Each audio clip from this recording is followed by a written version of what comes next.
March 3rd, 2015, meeting of the President and Board of Trustees to order at 7:02. On the roll, Trustee Janis. Present. Trustee Sisk. Here. Trustee Eaton. Here. Trustee Lemstein and Trustee Hutchinson. Here. Can we stand for the pledge, please? I pledge allegiance to the flag of the United States of America and to the republic for which it stands, one nation, under God, indivisible, with liberty and justice for all. I have one request from the floor, Mr. Keel. Okay.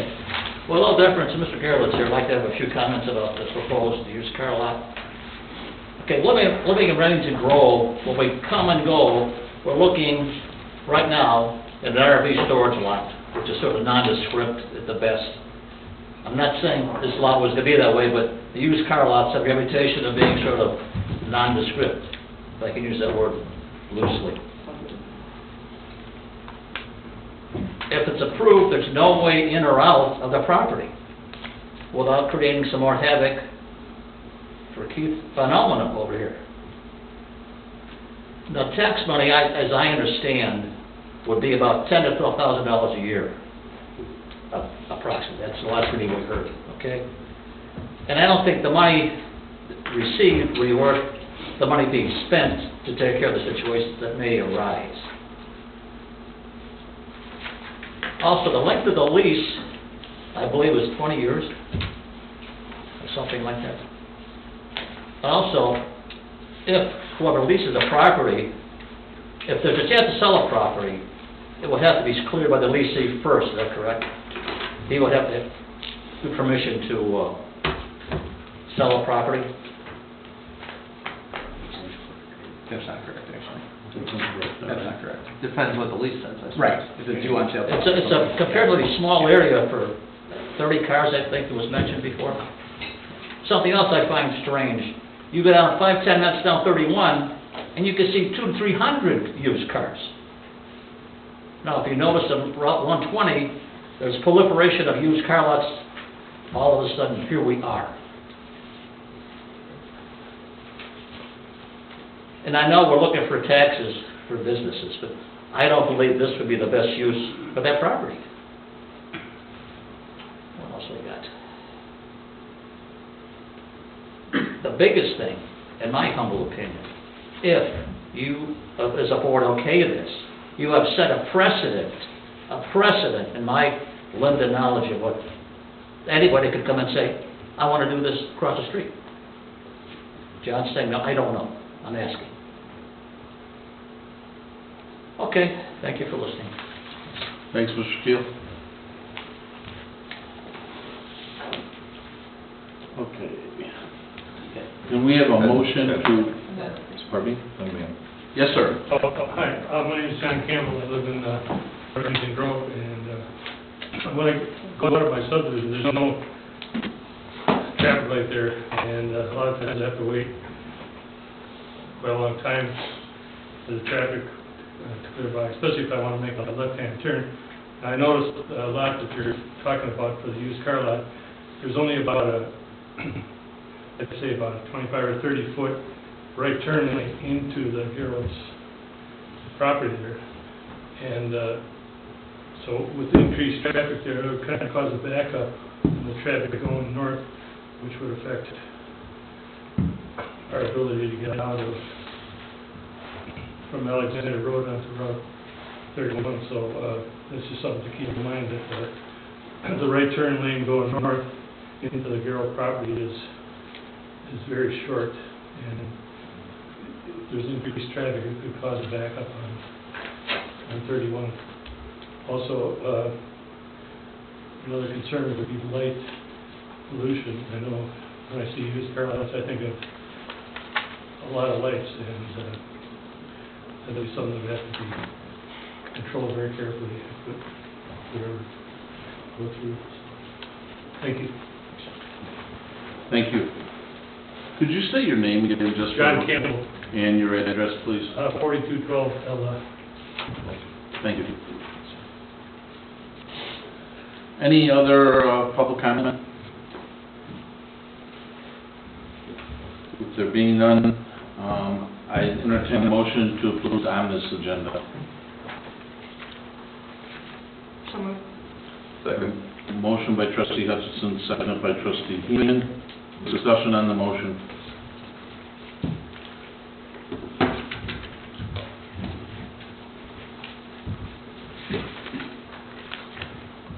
With there being trustee Hutchison, Aye. trustee Holmstein. Aye. Trustee Heeman. Aye. Trustee Sisk. Aye. And trustee Janis. Aye. Motion carried.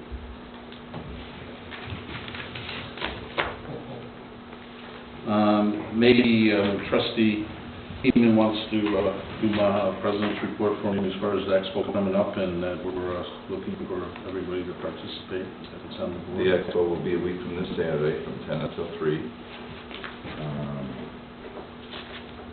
We are working on enhancements to our exhibit, but at night I've been working on it. And we got some new display material that's going to be added on to our already nice display equipment. It's going to have the village logo and some other things identifying very clearly that this is our booth. We're going to have a projector presentation in the middle of it. It's going to be a mounted screen on the middle of it so that we can do video presentations on it. We plan on doing a video presentation of the aerial photography that was done in our downtown area during Soffin's Field during the ribbon cutting ceremony for the roundabout enhancements on Johnsburg Road, and also up when we had our parade up here in Len's Thunderbirds out on Tigers Field. So, just to give everybody a little bit of a visual, aerial visual aspect of what we're trying to do with what we have done downtown. And then we're going to be following up with some more information from the data that we've collected from our surveys that we've done and our stakeholder meetings. We've refined that a little bit, and we're going to be showing the displays regarding the information that we've collected and where we are going to be going from here. We're still in the data collection process for that. We're going to be going to the residents with the full information that we've collected so far after the expo. But the expo is just one more step of gathering some more information from not only the exhibitors at the expo, but the people that show up. So any of you that are, willing and capable of showing up the week from Saturday, we appreciate being there and giving us. You don't have to be there all day, but as much time as you're willing to give us would be good. Okay, thanks, James. Okay, communications and petitions, everybody understands that this has to do with the car lot. It is the first read, so we will not be voting on it tonight. We'll be discussing it. With that being said, discussion on ordinance 14-15-29, amending section 16, conditional uses of the Johnsburg zoning ordinance to amend the conditional use chart to permit automobile outdoor sales lots as a conditional use in B2 zoning district.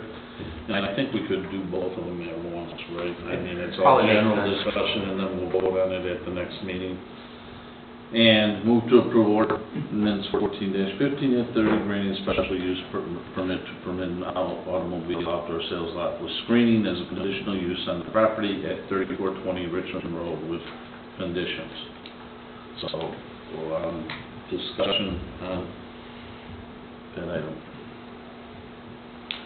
Do you want to say anything, Mr. Earls, or? Do we get to start? Yep. Okay, I'd like to introduce Mr. Wayne Trucina. He's Illinois Realtor, and then Mr. Gary Rabine. And Gary has some drawings and some maps of the property. I'd like to have him pass to each one of you guys, and Gary would start out with the meeting, if that's okay.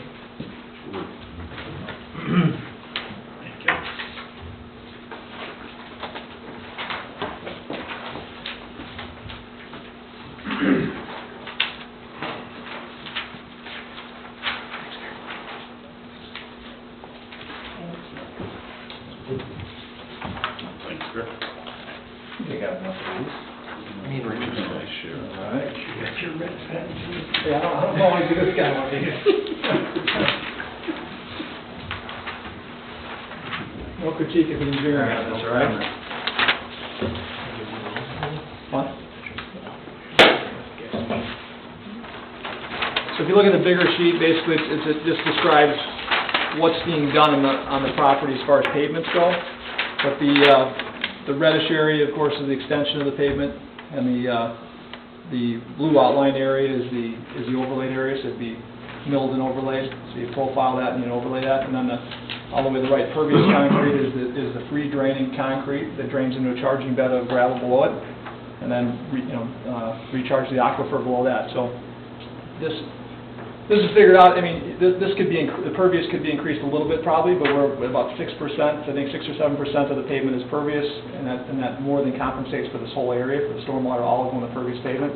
So basically reducing stormwater on the site currently. So right now, this sheet drains pretty much all to the south, and a little bit to the west as well, but mostly to the south currently. So you'll have none of that anymore.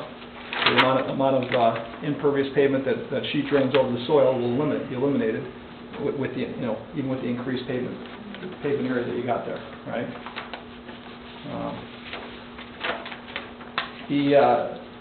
The entry was widened to 30 feet from 27 feet, and the top sheet is basically aerial view of what it looked like, right? The asphalt and then the pervious concrete to the south end. And as you can see, the entrance is widened by 3 feet. I think Tom Galbeck. Gallenbach, yeah. Gallenbach, I can't get that right. Gallenbach, yes. Tim knows it very well. So he wanted it to be 3 foot wider for in and out. Tom Gallenbach from IDOT.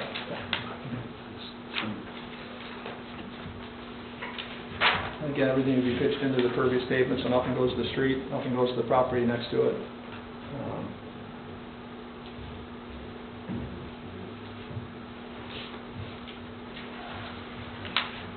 If you compare it to any used car lots in McHenry, this is a nice building. It's a beautiful building. And you're not. This isn't a parking lot with a shed in the middle of it, like many of the properties you see as used car lots. And I don't think it's going to be a $5,000 average price sale. It's going to be more like a from we're seeing $20,000 average price car sale. And the tax, I think, were 1%, and the estimation was 30 to 45 cars a month, right? Right. So if it's $15,000 a car on average, which these guys are believing to be more than that. Right. They said like 17 to 20, but if it's $15,000 per car, right, at 30 to 45 cars, comes out to more like what would that be? I mean, 30 to 40 a year. $30,000 to $40,000 a year in tax, I think. Right. And that came from Gary Lang himself. He's the one that put those numbers together. As far as the pavement section, the pervious pavement section, this is probably overkill. So Tim would see that 8 inches of pervious isn't really necessary, but that's over spec. It's 4 to 6 inches of pervious, 22 inches of CA7. That's just like septic gravel, right? So that's probably overkill also, because in McHenry County we have a lot of sandy soils. So you don't have the impervious soil that we have in most areas in Illinois, so that's probably overkill. But we over-design it at this point, and if it's over-designed, we can do something a little different. But we didn't want to under-design it. And the asphalt pavement, same way. It's over-spec for sure. But again, we'd rather do it better than not. I don't think there's any questions on what you're seeing there? Tim, what do you think of this layout and plan in terms of the surfacing that Gary explained? Since we just received it, I'd like us to have an opportunity, which I think is the purpose of, First read. with conditions, and my recommendation would be to make it upon legal, engineering, and IDOT and health department conditions. Pervious concrete is a recommendation in this Henry County Stormwater Ordinance. It all depends on the soils that are out here if it'll work, but we are trying to utilize these techniques more and more.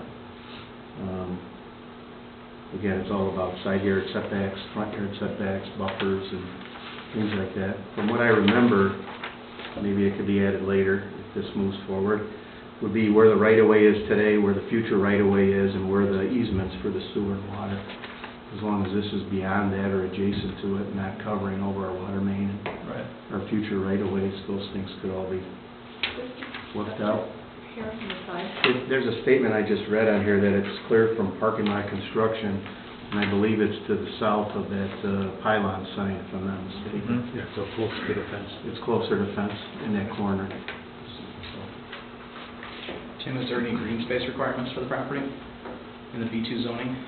Because a lot of the back of the parking lot does have the space where the RV parking is happening today.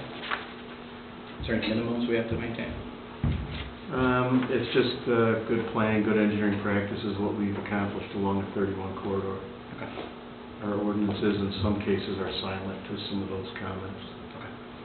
So the drainage, the grading, the septics, those types of things will start to control how close or how far away you can realistically get from property lines and things like that. Tim, have you found, and we're finding with pervious pavements that in any market we're in, that actually adds green value. In other words, if you're short on green, the pervious pavement really, the square footage makes up for any green. Counts towards it. Yeah, it counts towards green area. That's true if it has a positive outfall. Then there's other reductions that come into play that if you're just grading a bathtub, it doesn't perk in. Sure. And this area becomes giant. And that's where the engineering on the porosity of the soil comes in, right? And this is 22 inches, and in the worst areas of Cook County, we're like 30 inches. And the most marginal areas where we have clays, we're at 20, like this, 22 inches. And areas where the sand and gravel subgrade, which we have a lot of here, it's more like 8 or 10 inches of charging back. Yep. I think in concept, what they're showing is something that we would be happy to review once, if it moves forward, so. I'm not gonna do a review here tonight in front of everyone. Is that pervious area about 30 by 90? I'm just kind of basing it off of the 30-foot width on the driveway entrance, just kind of guesstimating the size of that. Yeah, it was like 20, I think it was like 20, 25 or something, 22, 25, something like that by about 90. 80 to 90, I mean, scale off. I think they went by percentage that it requires. I think it was like 6 or 7% that were for the square footage that they needed. The pervious pavement will take on, basically 200 inches of water per hour, right? The pervious area design will take on 200. So if you think of a parking lot, it can be 20 times the size of the area, right? And it can rain an inch an hour, and the pervious will keep up, right? If the charging bed is built properly and the porosity of the soil is engineered properly, right? And we don't do any job before the porosity of the soil is first measured, and then the charging bed is built by the porosity of the soil. Again, McHenry is one of the best areas you can build pervious pavements. And we do it in the city of Chicago, and it's terrible soils. You're going 30 inches, 30 inches deep, and really still not always gonna cheapen those soils below very efficiently, right? Or in fact, doesn't give enough time still. So if that area is not big enough, that in these red areas, you could add additional pervious or underground storage or detention to meet the requirements, right? You sure can, yeah. You sure can. Again, So at some point in time, you'll add these green trees or landscaping or screening. I know there was discussion on that through this corridor. Is that what that is on the bigger exhibit, green? Green, but that wasn't where it was all located, I don't think. So I guess in the future, landscaping, signage, when you put a monument sign out there, we'd like to make sure it doesn't block the site distance or the stopping distance. This is an to answer your question, Mr. Campbell, this is an IDOT road right-of-way. They govern what size driveway it is, whether it's restricted access, whether it needs a turn lane, whether it needs a left turn lane. It's all based on their traffic projections. And we do not issue permits until we have a letter from Mr. Gallenbach at IDOT. So everything that they'll submit at some point in time will go through IDOT while we're doing our on-site review. If they get close to the septic or any impacts, they'll go to McHenry County Health Department because they're not talking about being on the sewer. So just to answer some of the comments. Also on the light pollution as well, I think somebody mentioned that, but nowadays I would always recommend the best LED light bulb, and it's totally unintrusive when it comes to light pollution. Yes, with everything on 31 corridor, it'll definitely have to be a downlight, there'll be shields on it. It will not be allowed to project outside of your property limits or up which is what they're also talking about when you look at the Bus Lang corridor. I can see it from my house in Richmond to Glow, so that's what Yeah, they're talking I understand the concern for sure. It's gotta be concerned. about. And the Walmarts and those, they all have the box light, the down light, they have the shields on the backside, just like they do in our Johnsburg Road project, so that it cuts off at the property line, it doesn't negatively impact the neighbors and such. But,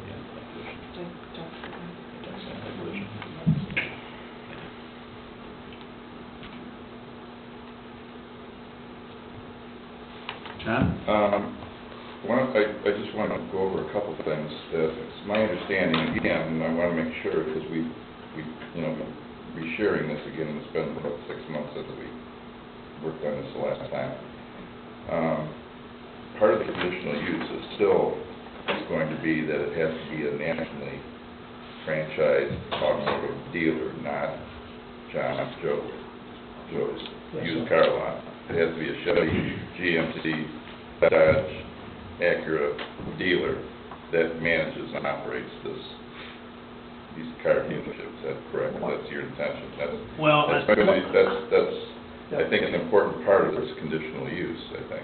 What was the reason for that? Do you remember? I was. Well, because we didn't want it turning into a car lot like one of the residents just mentioned about on 120, where it's just somebody taking cars that would have been shipped off to auction from someplace. Yeah. And they can value them at any value, and they'll say, well, I don't want 15, I want $8,000 cars. Yeah. So our goal here is, my particular goal is, is economic development channel, is to try to get some sort of a carrot out there for incenting somebody to create a car dealership out there. Now, I might be wrong on this, but I think there is a market for a car dealership on 31. I just had a talk with a couple of car dealers about that, and Sure. they believe that also. Timing just is not right. And this is probably the time, because the time's not perfect, right? The time to That's get right. going to understand that there might be, right? That's what I'm thinking. So, I really like to see as part of the conditional use that has to be operated by a General Motors, Honda, Nissan, Dodge. So Tesla's not one of those. Tesla would okay? work just fine, yeah. Yeah, But, I mean, I just think there's another friend of mine has used car lots all over the state of Illinois, and I haven't talked to Steve about it, but he only sells like probably 18,000 and above. His cars are like 18,000, and he's got great stores, all nice buildings, and does a good job. I mean, I think this building doesn't warrant a mom and pop, $5,000 car, deal going through. Well, I think that's why, I think Mr. Keel was saying that we're setting a precedent here, and I think the conditions of whatever is proposed here are the important part of the conditional use. The conditions need to be done in such a way so that it protects the village. Sure. From, we have a grand scheme out there, and we've shared that with you in depth. And, we're wanting that to grow into our major economic corridor. And B2 zoning would never fit into our grand scheme out there, right, Tim? It's not the projected zoning use long-term for our Route 31 corridor. So right now, it's kind of a square peg in a round hole. It's a B2 zoning district and a planning district that we plan it being like C100. What is the district that we got? B5, B5. B5 is Right. the big box retailers. Yeah, so, it's important that these conditions, are, if you expect this board to consider this, Sure. I think these conditions are going to have to be really, If I might add to that comment, though, because we, on a routine basis, with our survey team for Mr. Buss, Mr. Lang, Gary down at the Chrysler dealership in Crystal Lake, we need to talk to them because there are, I know Lang can't impose on Ray Chevrolet's arc of influence, and so on a larger map somewhere, someone should draw their 5 or 10 mile radius, and that spot on this map may be prohibited. That's why there's not a Chrysler Dodge in Richmond anymore, because Gary got the whole section from everyone, and that's why Sunnyside Dodge takes care of an area. But you don't see them sprinkled everywhere, because many a town up and down the 31 corridor had wanted those guys, and, when they did the juggling, Gary had Cadillac and GM and all these, and finally got them back after many years of kind of moving the lines, if you will. Well, I'm not focusing on Gary or anybody else. I'm just saying if it... When you mention Chevy, GM, You only have so many. Honda, Acura, yeah, like Pauly Toyota, Honda, but maybe, yeah, I don't know but before you impose that on them, if that's not even possible, maybe it's a... Well, it isn't for Chevy and the GM, because we've got Bus Ford, we got Gary Lang, and we've got the Dodge. So if it's like a Motorworks used car. Right. Yeah, or CarMax used car, or whoever, right? There's a ton of them out there that are high I'm quality. just offering, because Well, I know when you compare those I think the GMs, verbiage should yes, be ma'am. structured in a way that meets a CarMax thing like that. Yeah, so it seems like there's a way it could be, like you're saying, the verbiage would say high quality car lot, right? Well, that's pretty And- not definable. I mean... But if it's up to you guys to approve it, right? When they do come for their occupancy or whatever, isn't it up to you guys or? Well, how do we define legally high quality? Yeah. What's a judge gonna say? When you say it's not high quality, who says it is? John, I think Michael should address a couple things right now. Yeah, first a question though, is part of the proposal to have a set minimum price for each auto sold from the premises? Or is it just more open-ended than that? Go see, what he said. We based it off of Gary Lang's, like his letter he wrote, and I turned it into the village when the previous zoning, when we did that. Basically, it's pretty much a dollar amount, you know, he said Is it any average dollar amount though? average dollar amount of 15,000 and up. Okay, well, that's not, so It's not 15,000 up average, or but- 15,000 up or is different than average, right? Average, right. So Everything's 15,000 up. different, right. We keep using Gary Lang. Is Gary Lang the driving force behind this? Is he the financing mechanism? Is it gonna be his employee that's gonna be running this dealership? Or is it gonna be you learning from Gary Lang, sitting there trying to sell cars? And with Gary has certified used cars, and then there's, the super certified used cars. Is this what we're talking about? Are we talking about vehicles that are coming from auction someplace, or trade-ins that he's taking in? I mean, in the $15,000 to $20,000 price range, you know what you're getting for that price range these days. You know, a halfway decent vehicle. Number one, I'm not going to be involved at all. It should strictly be leased, and I'll be an owner of the property and the building. I mean, these numbers and estimations are coming from Gary, and I'm reading a letter again from April 1st, 2014, where Mr. Zanka stated that the Gary Lang is interested in pursuing the sale of high-end used cars valued at $10,000 or greater on the property. Minimum 10 is what he's saying. Yeah, I mean, for 10 grand, you're not getting much anymore these days. Something with 100,000 miles on it, roughly, you know? So the concern is there, who's the real driving force? Is this gonna be a sublot of Gary Lang? Well, he was interested way back when we started, but he's there's no longer? other people that are interested already now, that Other are more, dealerships. that are not new car dealerships. They're, like Gary has a business associate that has very high-end quality cars. They're independent people, brokers that are going to auctions. I don't know about that. For resale? I don't know how they- Gary's the driving force and still says, get it done, and I can tell you if I'm interested in not wanting to get it done. If it takes 6 years to get it done, he's probably not, he may not be interested. If it takes 6 months, it might be different, right? So I think he's got to get it done and approved in a manner that brings high quality operator in. Gary Lang would love to be considered that, but he's not going to commit to anything with Steve unless he's got something saying that, you've got it, you can get it in. I grew up in the car business. My dad was a mechanic for many, many years, 45 to be exact. I worked at used car lots for a long time through high school and college, and I really believe his projections are not. I'm not seeing them anywhere in writing. It's all verbatim. I mean, I could pick a number out of the year or two. As far as what? As far as the average? I mean, as far as the average number of vehicles he plans on selling during the course of the year, it's a crapshoot. Sure. The market fluctuates just like anything else does. Our market's like a stock market, it goes up and down. It's very hard to project. I just feel, and those numbers are inflated, personally. Sure. From real life experience. I mean, it's been a while, of course, but. And they may be, but it's not $1,000 a year in taxes. No, I and understand. It might not be $1 million, but there's decent tax revenues for sure. And it's property value that you're either helping to increase property value or not, right? And the other issue, I stated it before, last year about this time, same meeting, I think it was, that, we spent a lot of time and money, citizens, residents, inputs, in order to put this whole comprehensive land plan together, and it's just not, we're opening that Pandora's box to continue. I'm very, very concerned about that. It already has multiple conditional uses associated with it, now we're gonna fudge that a little bit more, and I'm very concerned about the residents' impression and their concerns.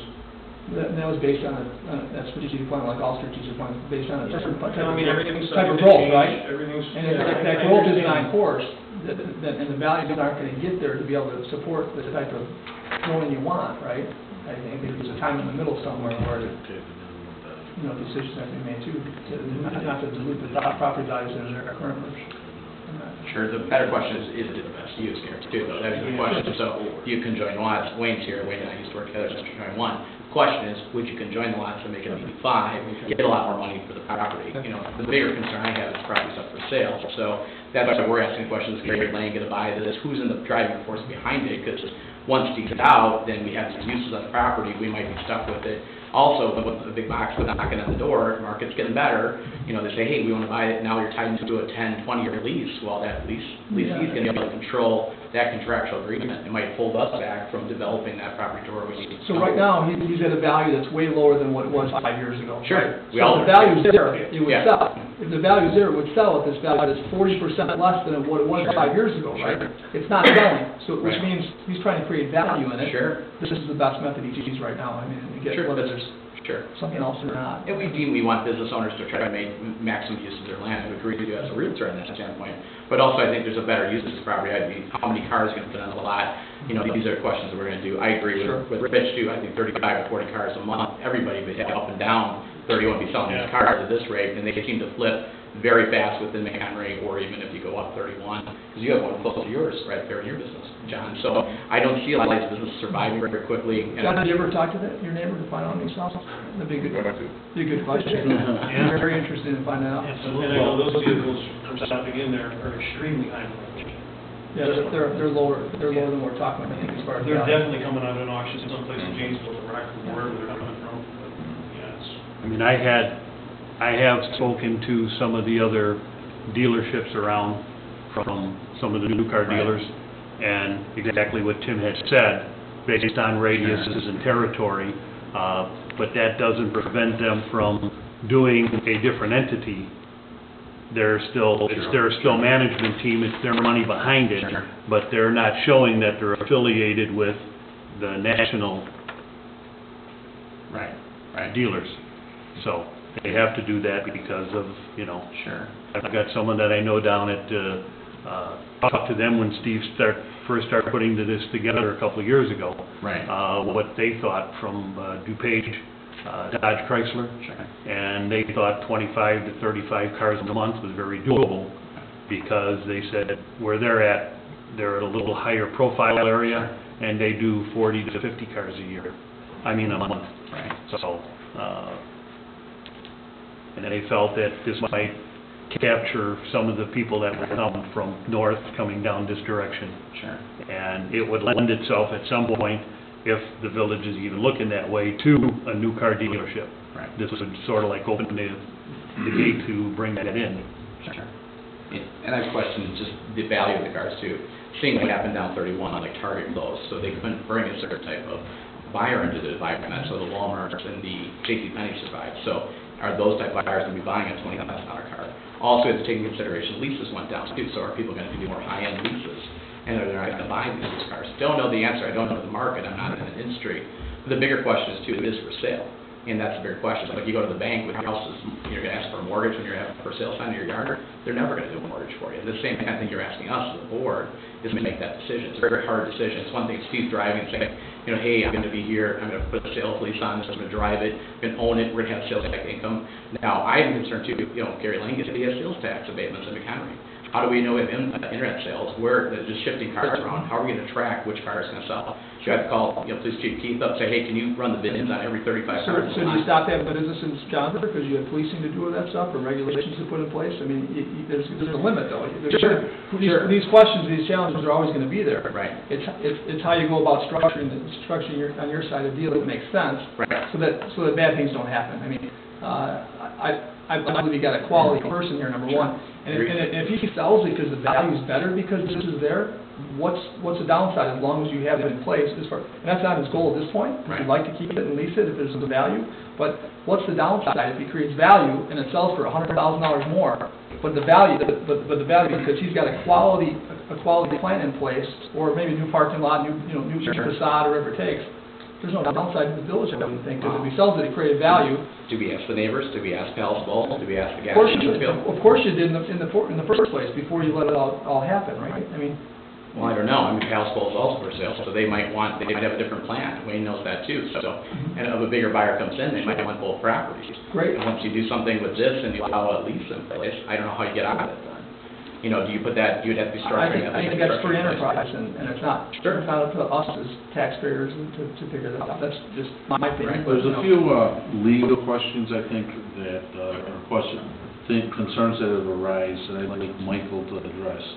As far as can-dos and can-don'ts, okay, that we're just talked about. Just a couple. So we know where we stand when we talk about, okay, What you can do. write this into the agreement, okay? Because I think there's a misunderstanding there of what we can do. You know, just involved to, a couple of points made by the board members first, and I think Gary's alluding to this, but if the village is interested in pursuing this, the conditions that have to be grafted into the ordinance have to be very precise, very objective. We got into a little bit earlier in terms of trying to assert that there's a high-quality standard. Well, there's an entire book collection of what is quality. Sure. So, yeah, I think that you guys are thinking along the right lines in terms of trying to keep this precise, objective.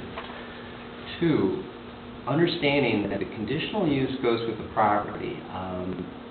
And as Steve's team points out, that the conditional use does not go with the owner. So this can't be crafted in such a way that, well, this is the conditional use for Gary Lang, this is the conditional use for the Kia dealership. No, it probably has to be done in such a way that it runs with the land, again, precise, objective. Third, I think the difficulty is, keep in mind that the reason the village board has a little bit of discretion in terms of putting conditions in the ordinance to alleviate the impact on the neighbors. I mean, that's what a conditional use is. It's got a higher impact than a permitted use. The village may have some difficulty trying to explain why an upper-end car is acceptable, not a lower-end car. You know, I know what you guys are thinking. If we were to go down this path, we would like to see used Corvettes out there. We don't want to see the village attorney's former Chevy Beretta from 1994 out there. You know. If it's in total shape, I don't know why. But as much as I love it, which is still in the Crystal Lake area, and at risk of being out here, I suppose. The point is that it's difficult to enforce that because the whole idea is to alleviate the impact of the land use. And respectfully, as much as, yes, the village attorney would like to see a fleet of, Range Rovers being sold somewhere for the benefit of Johnsburg, I don't think you could probably legislate to say, we'll take the upper-end cars, but not the lower-end cars, even if, and it's not being proposed here, that there's a minimum price. But, and I can fully understand that because that's unquantifiable. I mean, but having it be operated and managed by a major auto manufacturer franchisee, Honda, Volkswagen. And to try to say it's associated with regional recognized, whatever that language is, to say car dealership. That is doable. You could try that.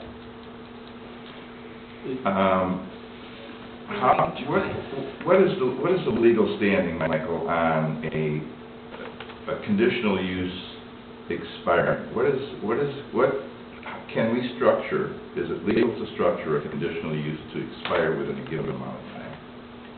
Yes. The caveat, however, is that, one, the fact that you have the conditional use in your zoning scheme means that, to some extent, the board has already said that's acceptable. You meet the criteria, you get it. And I think 20 years ago, you would go to zoning boards and say, well, just make it a conditional use, that way we've got total say over it. That's not true. And the law has evolved, it's gone back and forth, but at this point, what it says is, it's not a permitted use, obviously, but to the extent that you recognize that as part of your zoning scheme, if they meet the criteria, they get it. But have conditional uses been put in place for a time frame? Yes. You see it most normally with gravel pits. We did it with the funeral home, with the crematorium. But even putting a time, place, and limit, which has been acknowledged by cases, it'd be difficult to say we're not going to renew your permit if we decided that, one, the conditional use was acceptable, say, 5 years ago, and then two, some investment's been made in the property. You know, I think the difficulty we faced with the funeral home was, if we chose to, we didn't have to face it, but if we chose to not renew it 5 years from now, is that fair to the person who's made the investment? So if time limits been put in place, yes. Whether we would prevail if we said you don't get it again in 5 years from now, 10 years from now, or whatever the time interval is, that's a different question. Okay. Not that this would ever happen, but when we're talking about protections here, in the event that the owner of the property violates the conditional use, doesn't conform, what are the village's opportunities to void? Can we void? I mean, that's probably a pretty big legal issue. Yeah, you'd have to, one, write that into the ordinance because it's going to be very specific. If the village chose to grant this, the normal revocation of a special use is not set forth in the zoning ordinance. You'd have to say, each of these conditions that we put in are material.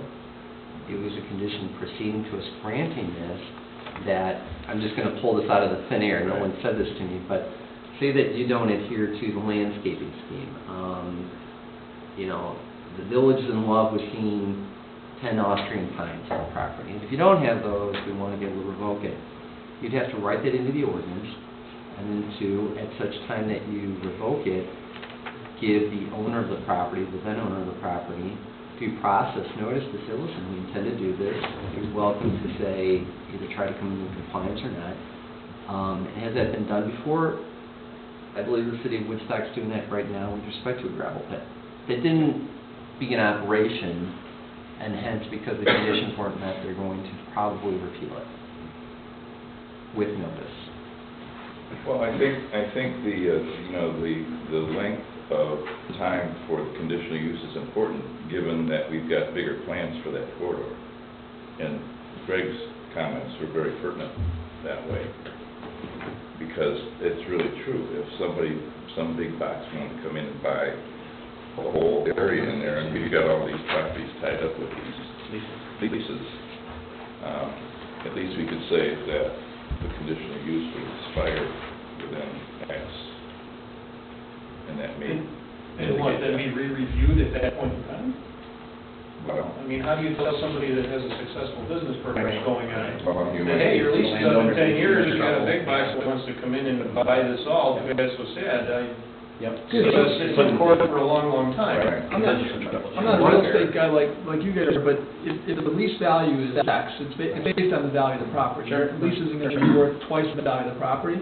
And from what I've seen, and you can tell me more, but if the lease is based on $1 million building and the value goes to $2 million, that guy's going to be able to move pretty easily for the Well, here's an bonus he gets to get him out of there. Here's an example here. The apartment buildings in front of Walmart do not fit what we have our grand scheme for that. But that property is generating so much revenue that the owners don't want to move on anything. You say that? You ever say that? Sure. So, I think that's And then in what I think everybody here in is. developing in developing that as well, I mean, this is from where this subject property is down to the bowling alley, you Yeah. start getting a substantial grade change. That's true. So it just depends on how that, I mean, and it's not that that can't be tiered and worked into a scheme, but it makes it a little more difficult. It's more, not comparing it to the bowling alley, but it would be more going there and north, because that's at the same grade. So from the corner over to the subject property is more at one grade, and then from the bowling alley going south takes us down to the next grade. But we've got also substantial property to the east of it that's vacant, so that would be dramatically increased if you decrease the parcel around. Rick, I know you've been over there deep in thought, so you can shed some thought on this. Having nothing to do with you guys at all, okay? Nothing to do with this particular thing. Just talking in generalities. I want to expand a little bit on what Rich said, because some of us were involved in this planning on Route 31, like John was, and Ed was, and I was. We spent tens of thousands of dollars and all kinds of time with resident input.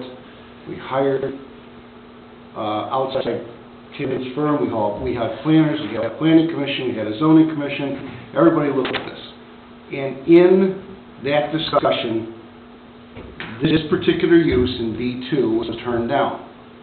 And they said, no, it doesn't fit here. The reason that that building that exists today, it's such a nice building and is so far off the road, is because that's where we told them to put it. Because we wanted the right-of-way setbacks for Route 31, we wanted to have that an open green area in front of there, we wanted that corridor to be open and inviting with green space.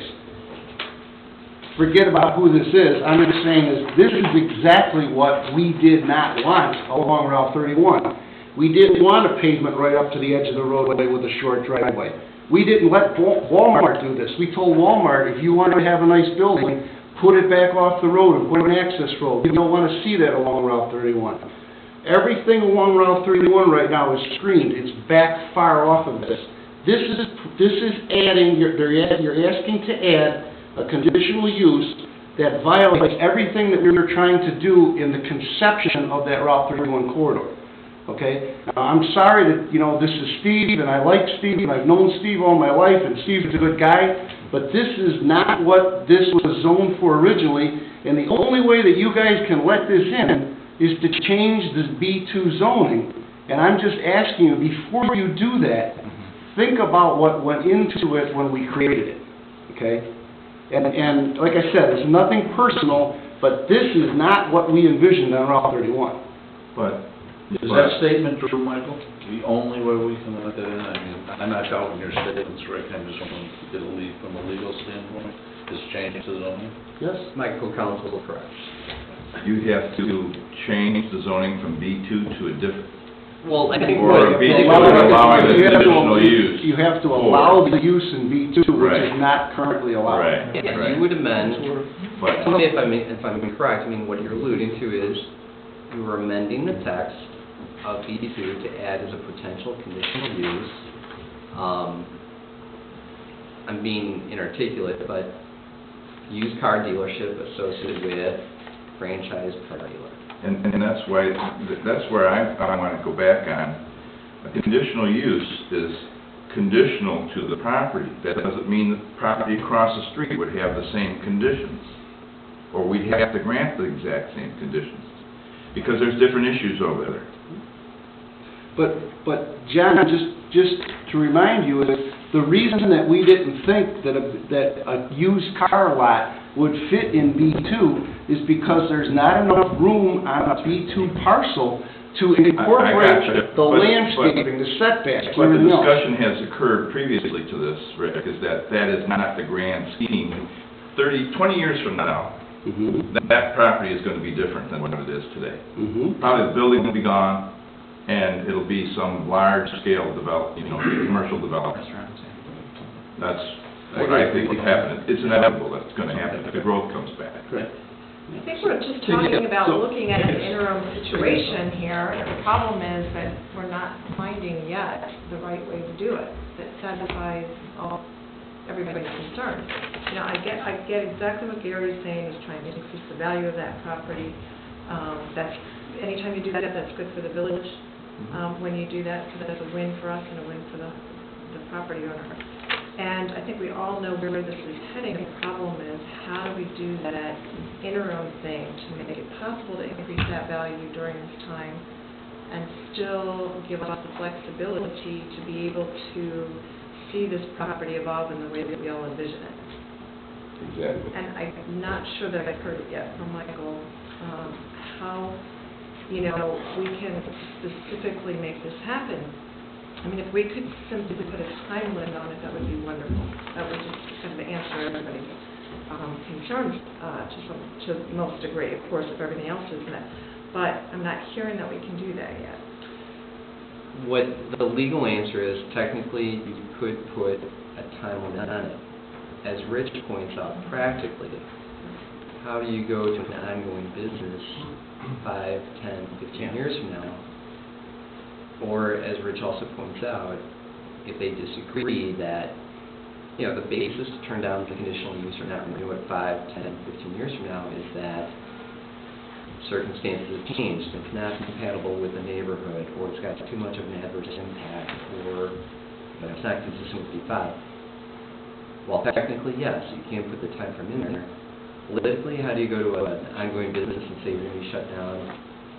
Legally, how would a judge look at that? And I would argue that the judge has less issues or concerns with land claiming as much as, is it fair to him or her? So how much property is from the building back? How much property exists? You know, so that as The steep lot, steep lot, that's the front footage. Actually, I haven't. Right away to the front of the building? well, the right way to the front of the building is kind of what Probably 100 feet, mapping out. 100 feet off the easement, the property Yeah. to the corner of the building. So you have 200 front footage, Wayne? I'm sorry? 200 front footage? And the footage on here? Or on your listing? Yeah, the footage was 280 feet. Okay. And the depth. I got like 530, sounds about right? Yeah. 530, so.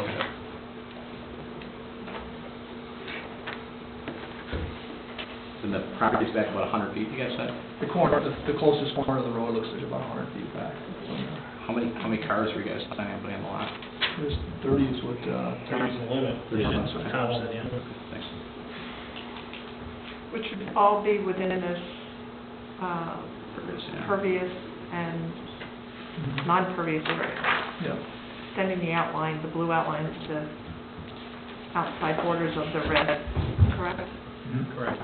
I just think it'd be beneficial to actually have a survey, so that you could see dimensions, whether you're 5 foot off the existing right-of-way, lay on the municipal utility easements that you granted to the village. You know, give a dimension from the right-of-way back at the tip of the building. But are those things gonna matter, Tim, right now in I approval think they would. I process? think you're hearing from this board in the comments that your nose of these cars are gonna be right up along Route 31.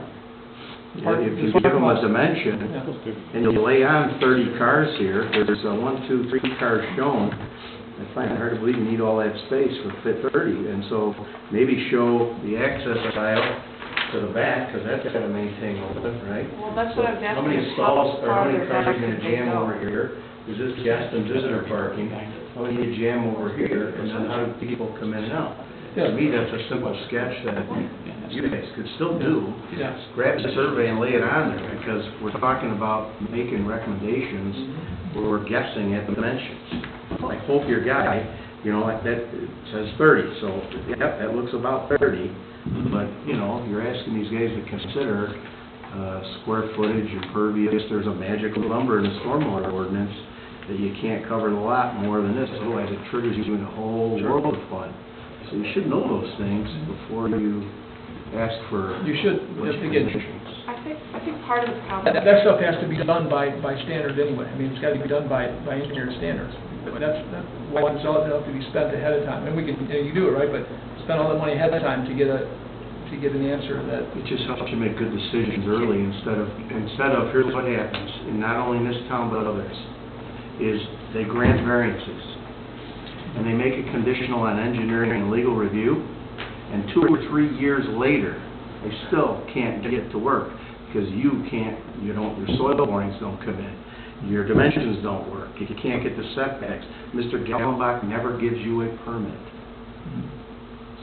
So why would this board vote on all these conditions when you don't even know if what you're asking for can fit? Well, I guess I'm just curious. I just want to interject for a second, and one of the things was the last time that Steve was here, I believe I was the one that said, let's don't send this guy on a wild goose chase, to spend a lot of money. Right, that was what we heard, that's what we heard last time. And he did. You know, He called me the the next board day, and I wasn't- told him exactly what I needed for a very, very low price. He already did it.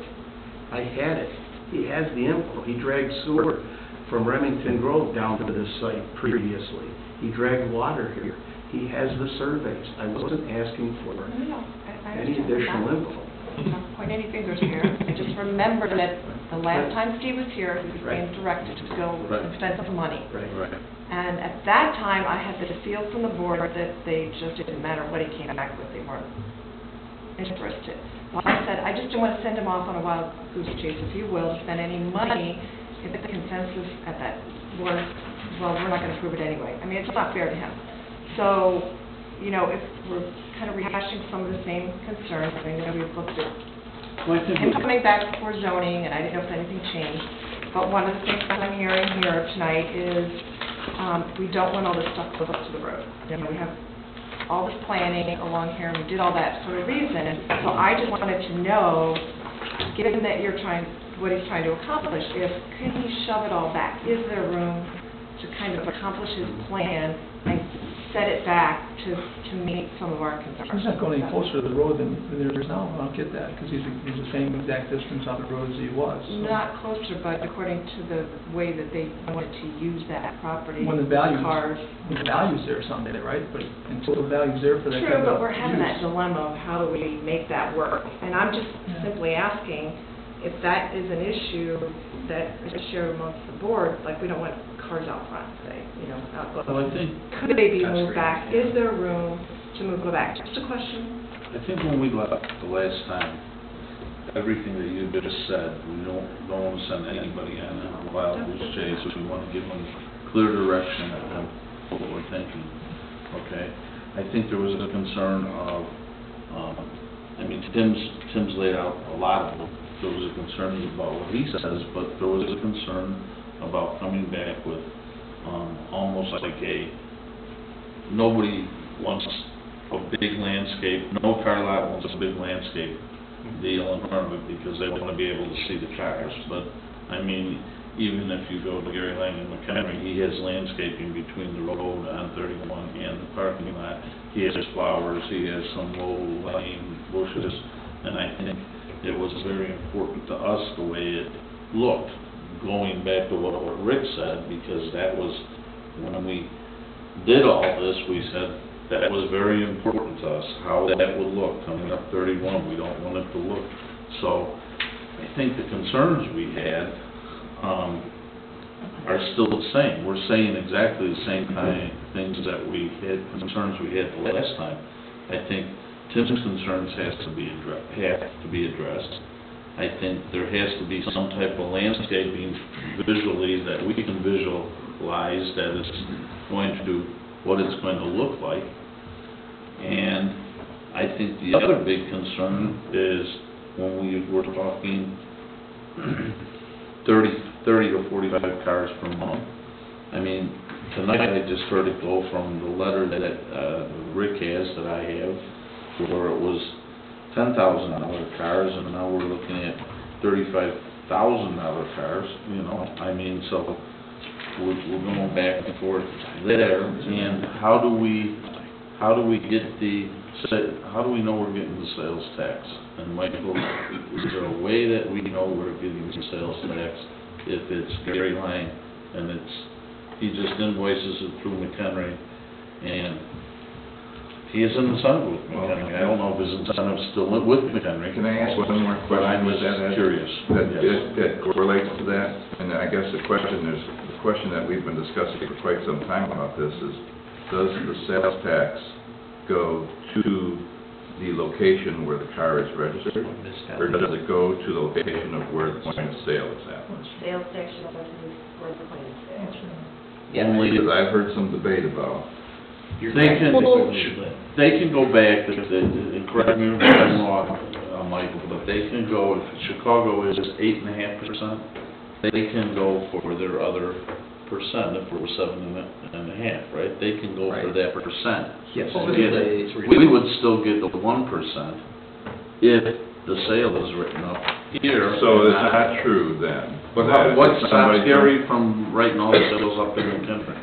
Well, If he has an incentive agreement. But if somebody because I've heard too, we've had a discussion about this with other issues, but if somebody from Wisconsin buys the car at this site, registered in Wisconsin, the 1% does not get paid to the location where the car is registered, it gets paid to the point of sale. Correct. That's correct, yes. All right, that's it. And the reason things are up in the air a little bit is, over the last year, the Illinois Department of Revenue has been rewriting the sales tax regulations. I'm sure those are a model of clarity. Right. Right. Funny until I get out of it. So what, the best point is this: one, there is a huge amount of trust that you'd have to Right. invest Right. that nothing is done, because it's not as if somehow we're not going to send the chief over or anybody else to take an inventory of the cars on the lot. Right. You know, at the same time too, it's not like somehow, we have a drone that, once the car goes into the corporate boundary of Johnsburg and it's on that lot, never shall it return to someone else's parking lot in McHenry. No, we're not going to enforce that practically. Would there be a huge trust factor? Yeah. Legally, is the point of sale Johnsburg? Yes. Question, just to clarify some of the statements here. Petitioner has the right to ask for our process, to ask for a zoning change, conditional use. You have the right to take it to planning and zoning. We're doing the first read. If you don't want to provide the information, I do believe you have the right to then take it to the board for action, which is what you're saying you'd like to do. You'd like to hear from this board, minus certain bits and pieces of information. You'd like them to take a vote on it, not tonight, but in the near future. And if they vote no, they could tell you that the reason we voted no is because we didn't have all this information, and that's the dice you're willing to roll, correct? No, Because many communities... It's Steve's decision, right? I'll say this, we're all conservative people in McHenry County. And if the guy's gonna spend $10,000 to get an answer, Right. that's gonna be, that he kinda feels is gonna be the wrong way anyway, why do you want him to spend that money, right? Exactly. So you do have the right, you're hearing the Of course you do. comments. So based on tonight's comments, meet with the client, meet with the owner, meet with the real estate, meet with all your experts, and when you come back for the second read, if you have anything else to offer, this board can call the motion, and you'll hear your answer, plus or minus, right? And you can offer those Well, I comments. think, Tim, the concern here is, and that's all well taken, I think that's all well taken, but I think if there's anything else that we would like to see, we should let them know, so they come back and if they're willing to do But it could be a that. business decision for them to not want to spend $500 or $5,000 or $10,000 because they feel they've provided enough information. You've got a recommendation from your zoning board, which this board can say thank you, or they could say thanks but no thanks and we're going to do this. This board has the right to do, correct, Michael? Yes, I think that's absolutely true. I think I heard what you were saying and what we said about 6-8 months ago or a year ago, is that if they choose not to, there's nothing in the rules that says, provide Tim all the information out, fully set of engineering. I'm just saying that helps people make good decisions. They don't have to do that, so that's... They don't have to do that, but I think they do need to give us enough information that we feel comfortable. Make a good decision. To make a good decision. And to Ed's point, if we feel like we're still deliberating because we're missing information, then we need to ask for it and let them know. Go ahead, Jen. From my perspective on this thing, being that they're asking us to change the B2 zoning to allow conditional uses in here, I would expect that we would, if we decide to act on this, whatever way we're going to act, we would act on, number one is allowing used car lots as a conditional use in B2, but I don't think anybody would be willing to vote on that unless, at least I wouldn't be, unless we had the rock-solid conditions associated with this particular use before we do that, because we don't want to be setting the precedent. That's where the precedent would go all out of whack. Yeah. And can we do that? I think that's really. Yeah, I mean, what, you guys have two bites at the apple here in terms of, in the zoning text amendment, what goes into our code, you could attempt to articulate, here's the conditions we want to see, just not the best example, but a plan development, we want to see a landscaping, we want to see a sign version, the very deep, detailed review that you see with PIN analysis. You may want a microcosm of that here to say, we want to see a landscape plan, we want to see, just coming up with stuff, drainage plan, we want to see the setbacks on the scale. You can attempt to put those generalized conditions in the text amendment, and then maybe elaborate further in the ordinance which would apply to the subject property. And I assume that when you say, the precedent being out of whack, could other people ask for it? Sure. But the key element of this is that the first one that we allow with conditional uses have these strict conditions in them, specific and very well dialogue between us and the petitioner. Yeah. So that's specifically protecting the village. Yeah, I mean, if they're reasonable in scope, precise, objective, yes. And that's what you guys started this discussion with was, no, if I understood the reaction right away was, yeah, we'd love to have some sort of subjective assurance that these are high-quality cars. It's not really definable. I'm not sure we can do that.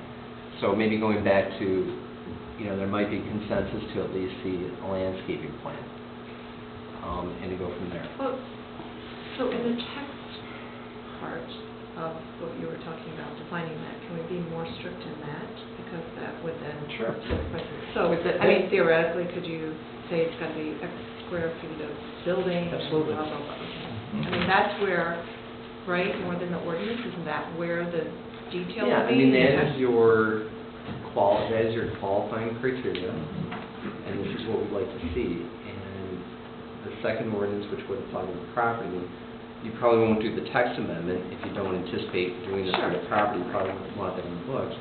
But can you further refine that in the ordinance for the property? Sure.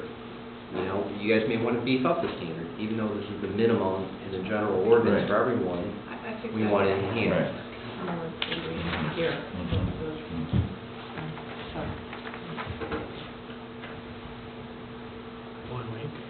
Yes, sir. The question I had when you were talking about setbacks, what was the setback you're looking for? Because if you look at the drawing that Gary put up there, the blue line is exactly where the existing pavement is today, and the proposed extension of that pavement is set back from that blue line. So you see the red is actually... Yeah, I think the issue was, though, that the pavement's there, but there's no car lot there. There's no sales, there's not a bunch of cars sitting there. So by changing the use, what we see in that setback, where that blue line starts and extends off the out is going to be different. It's not just going to be... And we were hoping you'd be able to soften that up with some sort of landscaping or plantings or something. Yeah, low plantings can go in there. I mean, that doesn't, especially the way that is, because with the rise of the elevation of the property. But I was just wondering what setback you were looking for, because you said how far can we go back to be able to fit those cars? This property was built prior to the village, this being in the village. So this was a county standard that was set, not a village standard. Yeah, because that was a car dealer at one time. Yeah. So, it's for sale now, so I don't want to ask anything personal, but has there been any other interest other than Gary Lang in trying to, have you spoken to anybody else about their interest in putting a car For lot lease here? or for sale? For sale. For sale. For sale, well, here's my realtor right here. I mean, the people that are looking at it because of the large shop are, you know, if it doesn't go to this, the people that are looking at it are more large contractors and stuff like that because of, the shop and the yard area. Yeah, the yard. I mean, that, you know, it's a fenced-in yard area, and that is very difficult to find these days. So, in Steve trying to bring this in, it was basically upgrading the property, and if the car dealership came in here, they would probably end up going and starting to use more of the back area for service, which then lends itself to maybe pick up another property and put a new car dealership in. You're not talking about, You know. you're not talking to the asphalt guys, are you? A little closer. Competition, yeah. But I mean, that's what Steve is right now. I mean, he's a, you know, plumbing contractor that has his business in there.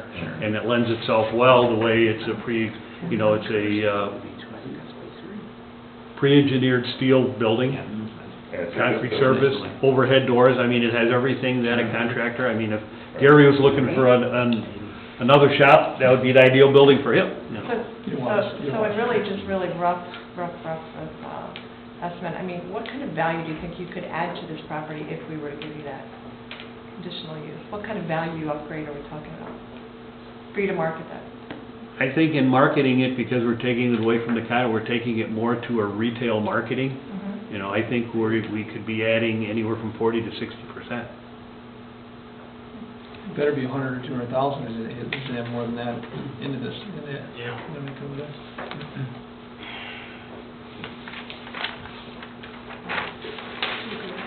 Well, I mean, my projection would be is, you know, obviously when you lease it, would you do a sales lease, I'm guessing, right? But by how many cars have you sold, so you want a percentage of that, right, Steve? I mean, I don't want to get into the details, but that's what would increase the value, obviously, Wayne, if you're looking at the value of how much you could sell off that lot, would increase the value of the property, right?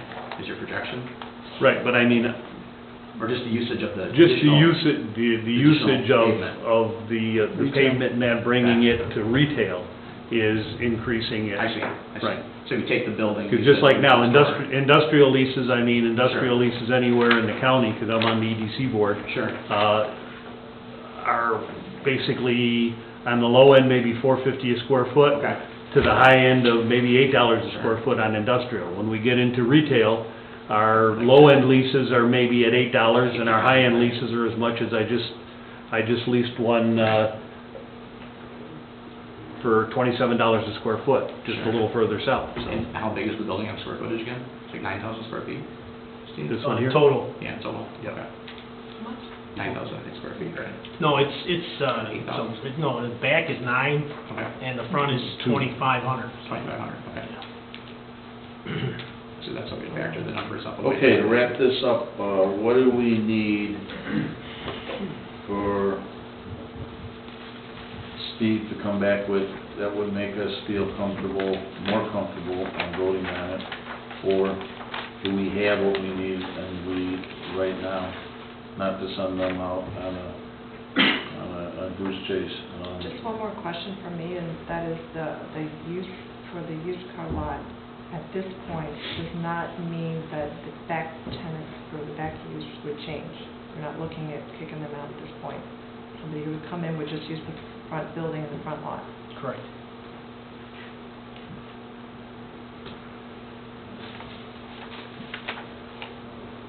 So is there any other questions as far as Michael needs to get an answer for on what can and can't be done in conditions, and anything that Tim needs?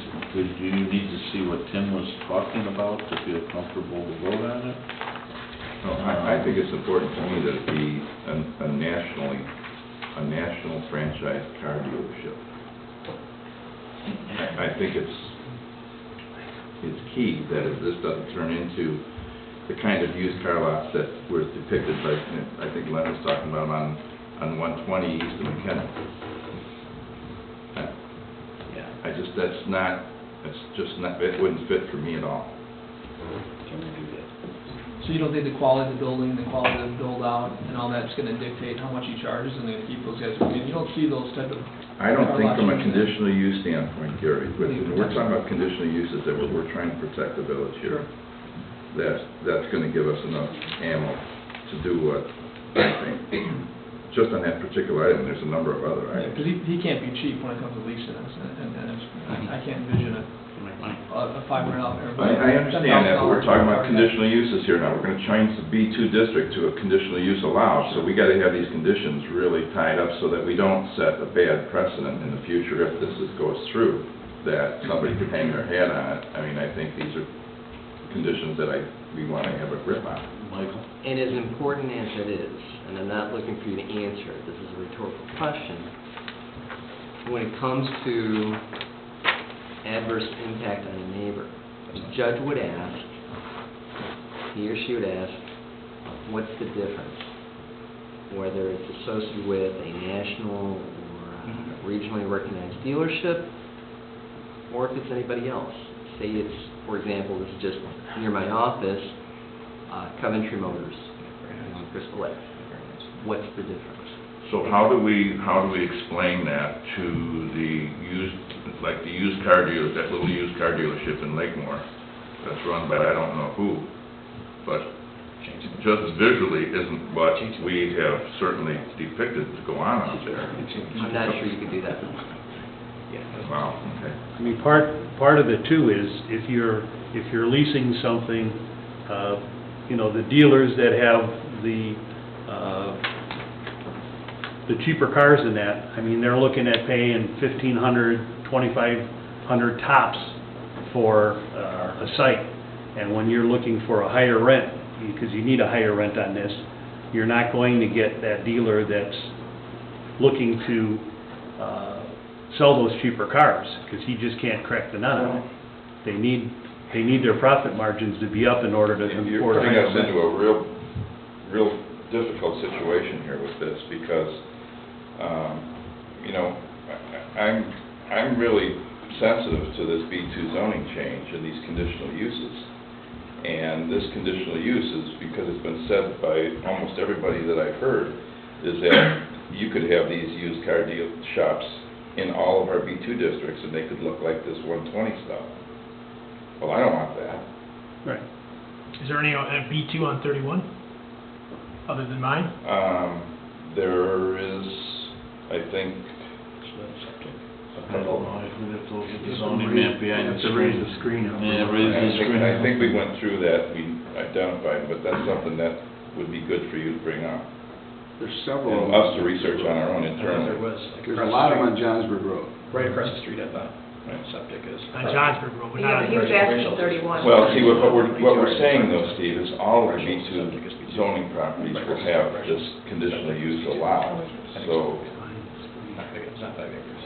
I want to make sure the first one, if we do this, and I'm not sure that we're going to, but if we do this, that it's locked up really good and tight so that we don't, the conditional uses that we set on the first one, in my mind, are the ones that are going to set the tone for how the other ones would be done, if any of them would be done.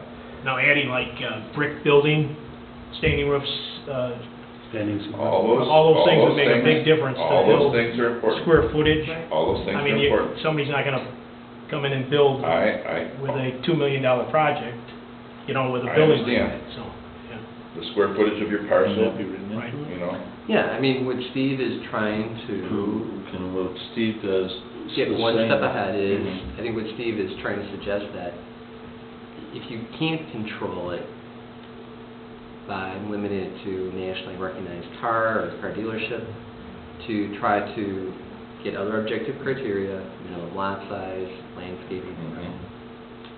Fair, fair to say? Right. Right now, you have an opportunity with a nice building, right, a very nice building, to set the precedent. And if the precedent is no lower than this, if you can create a precedent that's no lower than this, you're not gonna have it, I mean, I don't know anybody that's gonna spend the kind of money it would take to recreate this for a used car lot, myself, right? Unless it's a high-end used car lot with, you know, enough profitability. It's just not happening. Can you do that? Can you do that? The condition is based on a building with certain architectural square footage. No, we're not Square gonna- footage of we're not gonna get building. into- Not style. Okay, that's what I'm just saying. Yeah. I think that's a concern that John has right there, and this whole board is What telling me. the criteria would be is, if you move in that direction, here's the minimum lot size, here's the minimum setback from the right-of-way, particularly if it's state right-of-way. You're not gonna get into, you're not gonna say, it's okay if you have a used car lot, if you have a gorgeous building setback 75 feet. Criteria, precise, objective. We're not getting into architectural criteria. We all know what Right. the case law is in architectural criteria. Could it be that it has to be a minimum of a 12,000 square foot building? It has to be a Eliminates those. 40,000 square foot lot, If you have some rationale to say this is why we made it this size. X number of frontage on the highway. And what you guys may say is, listen, we're going to say, again, this is off the top of my head, but to say one, it can only be on a state route, whether it's good or bad, I'm not sure. Good. You know, that's been recognized as valid with respect to a church in, a church requirement in Barrington Hills. Two, if there is a building, it's set back X amount of feet from the state route, we want a minimum lot size. We want it to be a minimum lot size because perhaps, if there's a conditional use, perhaps the setbacks are increased. They're more difficult. So it's along those lines. We're not getting into... You're on to what we're after. I mean, Those are the things to think about. Don't go down the path of the building shall be in harmony with the village. Right, right. But that are you, so. Okay. Big picture. The only thing I guess maybe to see next time or so is to show the neighboring properties. So this looks great. Obviously, there are vacant properties to the left and the right, to the north and the south. We could see that. I think that would help the board see the perspective of how far Gary's going to bring out the pavement and everything else compared to the lot lines and everything else. I think that would help to see from a, point perspective down. I don't want you guys to spend a ton of money, but I'm curious to see that in the plan. That would help me get a better understanding where we're sitting on these. So shouldn't we get it put together so it's here a week ahead of time and in your Yes. package? Yeah, that'd be Instead great. of, I mean, I understand. Very good. So I think if we got it a week ahead of time, Beforehand. and then, Exactly right. I'm just asking, yeah. well, somebody can ask, should be looking at this tonight of a board meeting, asking me. Right. Yeah, we're not. That's right. We're not gonna make kind of a date for that. I'm just saying, a month from now, or a week from now, we should get a week ahead of time, and everybody can send their questions and. Yes, sir. I just had a thought. Did you have some kind of a requirement that the cars couldn't be more than 10 years old or something like that? Something along those lines. Not a dollar value, but, you know what I'm saying? Because you don't want Lynn's cars in your, That's for some money. Well, he's not in it. No, you know what I mean? Somebody have that fancy No, office. I mean, if you had 10-year-old cars for less, for example, you're not gonna have the cars like you see down Lakemore, the old junkers, you know what I'm saying? Some kind of I think this board would love to have something like that in place, but, and while it's precise, I don't know if a judge would agree that when you look at the zoning criteria, whether a car is older than 10 years, less than 10 years, that has any sort of measurable impact on the neighboring property. I understand in terms of everyone would like to see newer cars. I'm not sure that's something that would be recognized as being valid. But to keep thinking. Yeah. Okay, thank you. Rich? I hate to keep going back to last year's meeting, but can I read the last paragraph of what we had discussed then? It says, President Edmonds stated that it appears that the main concern is that the request will not work as there are already too many uses being pursued on the property. Discussion was had regarding additional information needed to consider the matter further. President Hederman summarized that a copy of the lease, a landscape plan, and a preliminary site plan reflecting stormwater accommodations are needed. Trustee Hutchinson suggested before directing the petitioner to pursue additional information that will require the expenditure of funds, perhaps the board should indicate whether or not they feel they could support the request if additional information was provided. President Hederman requested an informal vote as to whether or not the board would support the request if more information was provided. And at that time, trustees voted 2 in favor of and 4 nays. And at that point, Mr. Zank requested the matter be tabled. So from that meeting to this meeting, the new information that we've received is, I can definitely tell you that I could drop one of the conditions if you want. That outside storage, you go right away if this goes. So I mean, Tim, I'm sorry. I mean, you're saying too many conditions already. Well, yeah, and then we had looked at getting a copy of the lease. We have seen none. Landscape plan, we've only talked about it. Again, we rehashed it the same way we did last time. Tim, you said that some things were already somewhat available with not having Mr. Carroll spend a whole lot of money as it pertains to perhaps to stormwater accommodations. I mean, we don't want him to go spend a ton of money on engineering. I wouldn't ever ask that of anyone. Why not? Well, Talk to these guys. We're trying to be practical. Why not? Okay, Well, you're letting the attorney do this, no, just kidding.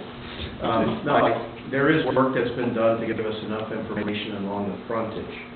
The work that an engineer did years ago was for the whole parcel where they accommodated offset stormwater and everything. They're just talking about the frontage, that's why when I talked to Jim, I said, just hand in what you have marked up or something. Yeah, there's a site plan in that property, for sure. As far as the lease, I mean, you could have three different people and you have three different, I mean, the attorney would know, one attorney's gonna wanna change the lease from understand. all the conditions of the lease. But Well, the biggest concern, I think, is that it just doesn't happen all over where we have B2 zoning. So I think Michael's suggestion as far as, okay, if we could see a site plan, see a landscaping plan, Michael's suggestion of, writing in that it, wouldn't be allowed unless it's on a state route, or, minimum lot sizes, and see what we have in the B2 zoning, that maybe could qualify the conditions or concerns. Okay, I'm not sure it does, because that's another investigation that we got to see what's out there, because we can't answer that off our cuff. But, I mean, I guess then the question is do we need to see what Rich has brought up? Do we want to see a landscaping plan visually, not to send you on a wild goose chase, but how do we bring it to a vote? Yeah, right. I don't think he's saying we have to see that, because I think we all know that there was willingness expressed on his part when he was here last time, he would do that. So, I think as we approve things contingent upon, that certainly was one that he said he would do. I don't think we need to see him spend money on a plan like that, because he would do it, but that's what we're requiring. So I'm not sure Rich was asking for that, were you? You were just repeating, correct. I mean, we really summarizing haven't. where we left and what's changed since then. Yes, Right. exactly. If the sentiment's any different, I think that's kind of what his point was. Correct. Some of the items that Go ahead, sir. sorry, some of the items that I wrote down, you wanted to see the packet a week before, you wanted to see the adjacent properties, you want to know what the setbacks were, so you need dimensions on that. You would like to see also an aerial showing the area and the adjacent properties. Maybe not a landscape plan, but somewhere we address that there would be plantings within a certain area. Lot size, you would specify on changing this that it would be based on state route. I don't think that's anything for us, but then you'd want to know what the frontage is. So, Michael, wouldn't the building size be something to do, like the office space? Because again, when you look at used car lots, again, the lousiest ones have office or professional space. Size would do it. So 2,500 square feet or whatever the minimum could be, that would be another one. That would be helpful. You can write that into it, but you couldn't write into the aesthetics about that. So you can leave the basics of the size type. There's going to be a minimum. And then maybe one more thing from, if you could do an economic analysis of this somehow, stating that you indicated that you felt this would increase the value of the property, what that impact would be as far as the tax revenue from the real estate perspective to the village, the sales tax perspective to the village, so that everybody can analyze that and see what that means to us. Good point. Okay. So Michael, during the planning zoning, did they come forward, Tom Zank presented the hardships and all the questions you're supposed to answer during a conditional use process to prove to this board why they should grant these conditions? I couldn't speak to that because I was not at the public hearing.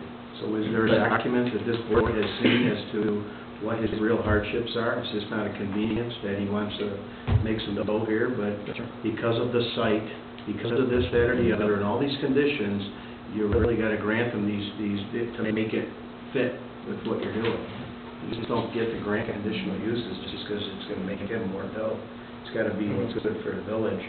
So traditionally, coming out of a meeting like that, the meeting minutes clearly state from the developer owners, The meeting minutes from the first time he appeared, I haven't seen them for the second time. they're very specific in the zoning ordinance that you gotta talk about your hardship, your financial, social, environmental, all those things lay out on one page that, So like the 40% reduction in value for in the last 6 years would be a good one, right? These type of things? Whatever. you gotta know your zoning to it, yeah. Yeah. It's been a real. Patty, you have a comment on that as far as being a member of the zoning board? Yeah, my name is Scott Lester, Village of Johnsburg. Zoning, they came before us. We did have this information. They talked about what they wanted to do and things like that, but to Tim and, no, nothing was shown at that time either. We had requested other things too, and it was the same response. They didn't want to put in any time, monies going forward, and it just wasn't going to happen. My only other concern is, if you look at this, if you approve something like this, you open yourself up to every B2 could come back. Anybody here could come back and ask for conditional Well, use. that's why we're trying to lock that up. I think that's the concern that we've heard all night. Right, that's our concern also. And I think that's what, thank you. Thanks. Yeah. Just So to, Scott, can I ask a question? Yes. Did the zoning board ask for that kind of a document to be filled out to demonstrate the hardship? So they that- asked for this. So the document, to outline what the hardships were, though, did the zoning board ask for? No, they were not requested to ask for any hardships or anything like that. They just presented a basic rudimentary type site plan that was shown just And with at that our time, layout. you asked for this. You asked us to do The administrative, they don't, or a more specific state statute, it's layout they ask. showing how the stormwater and the impermeable surfaces are. Okay, this is after our meeting. Right, this is what you had asked for, and that's why we. But this was not presented. No, it wasn't presented to you guys, right? I did not But see this is this. what they had asked The for. drawing you guys had was the one that cars in it. The amount of Right, cars it was in just a drawn, Cartilage. nothing with the scale or anything like that. Yeah, what you're gonna have to determine is, eventually when it comes before you, given that by definition, conditional use has typically a special adverse impact on neighbors. So that's conditional use, not permitted, at least from the perspective of the village, whether typically there is a need for this in the community, what the adverse impacts are, whether the conditions are going to alleviate that adverse impact, and what the impact is, even if this increases the value of the subject property, typically, what is the financial impact on adjacent properties? That's what you typically see with a conditional use.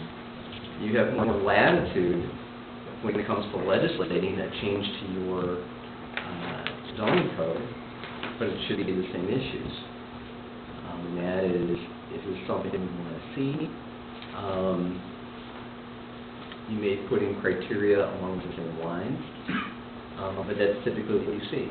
Because yes, as Tim points out, this isn't a question of, it's not an up and down decision. Is there more tax revenue, or alternatively, does this increase the property?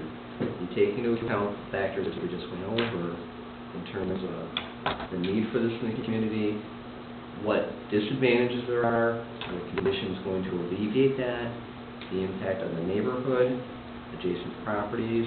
That's what you typically see with this. And what we probably ought to do is, unfortunately, the way the economy is, we probably don't get to see this very often, but perhaps dust off the zoning ordinance and send the section in, because it sounds like this wasn't really spoken to at the zoning board level, but to have this in front of you, the meeting, to say, go through. Because we don't get a lot of these, unfortunately, in the last several years. There were no adjoining properties other than the Davidsons at the hearing, is that correct? Yes, the people that own that They were farmland. worried about the drainage. The drainage, right. Davidson's or? David. Mr. Davidson's is right behind him. Yeah, I know. Okay. Is there a timeframe that you were thinking about coming back to? What's the next meeting that you have? I don't know if I asked Claudette. 24th. 2 weeks. It really comes down to when you guys compile enough real good data where you believe It's really you'll be able to make a good stance before us. I think that's the most important thing for you to do. Make sure it's right, as much as you can do. Because we've got all the questions, we're relying on you to give us the So answers. it might be 30 days away though, to get the information, if you're going to get traffic, so if you're going to get a similar property, with similar traffic, and that has a used car lot, to figure out how many cars they sell Right. per month, and, I think the one up the street is something to compare to by you guys, but it's definitely the lower end than what we're talking about here, not the same. At least 3 days, yeah. So, and then maybe, is there someone we can confirm with as far as the information you're gonna need? And we wrote down everything you talked about, as far as information that you're gonna need, short of landscape architectural plan, civil engineer drawings, showing, everything, you want to. Let us do the minutes, Okay, review the minutes, we'll go over everything that we did, and Claudette will give you a call. Good. Or you can call her, give her a couple days till Monday or something, and then we'll get something compiled of what we need. And then we can, take everybody's input, compile it, and hopefully, when we come back the next time, make a very informed decision. great, So, Okay, okay? sounds good. thank you. Thank you. Thank you. Thank you. Thank you. Okay.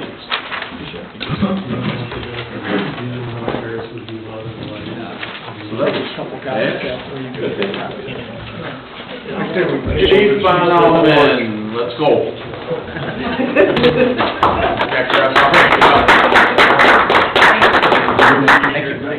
Most valuable, popular band in the village.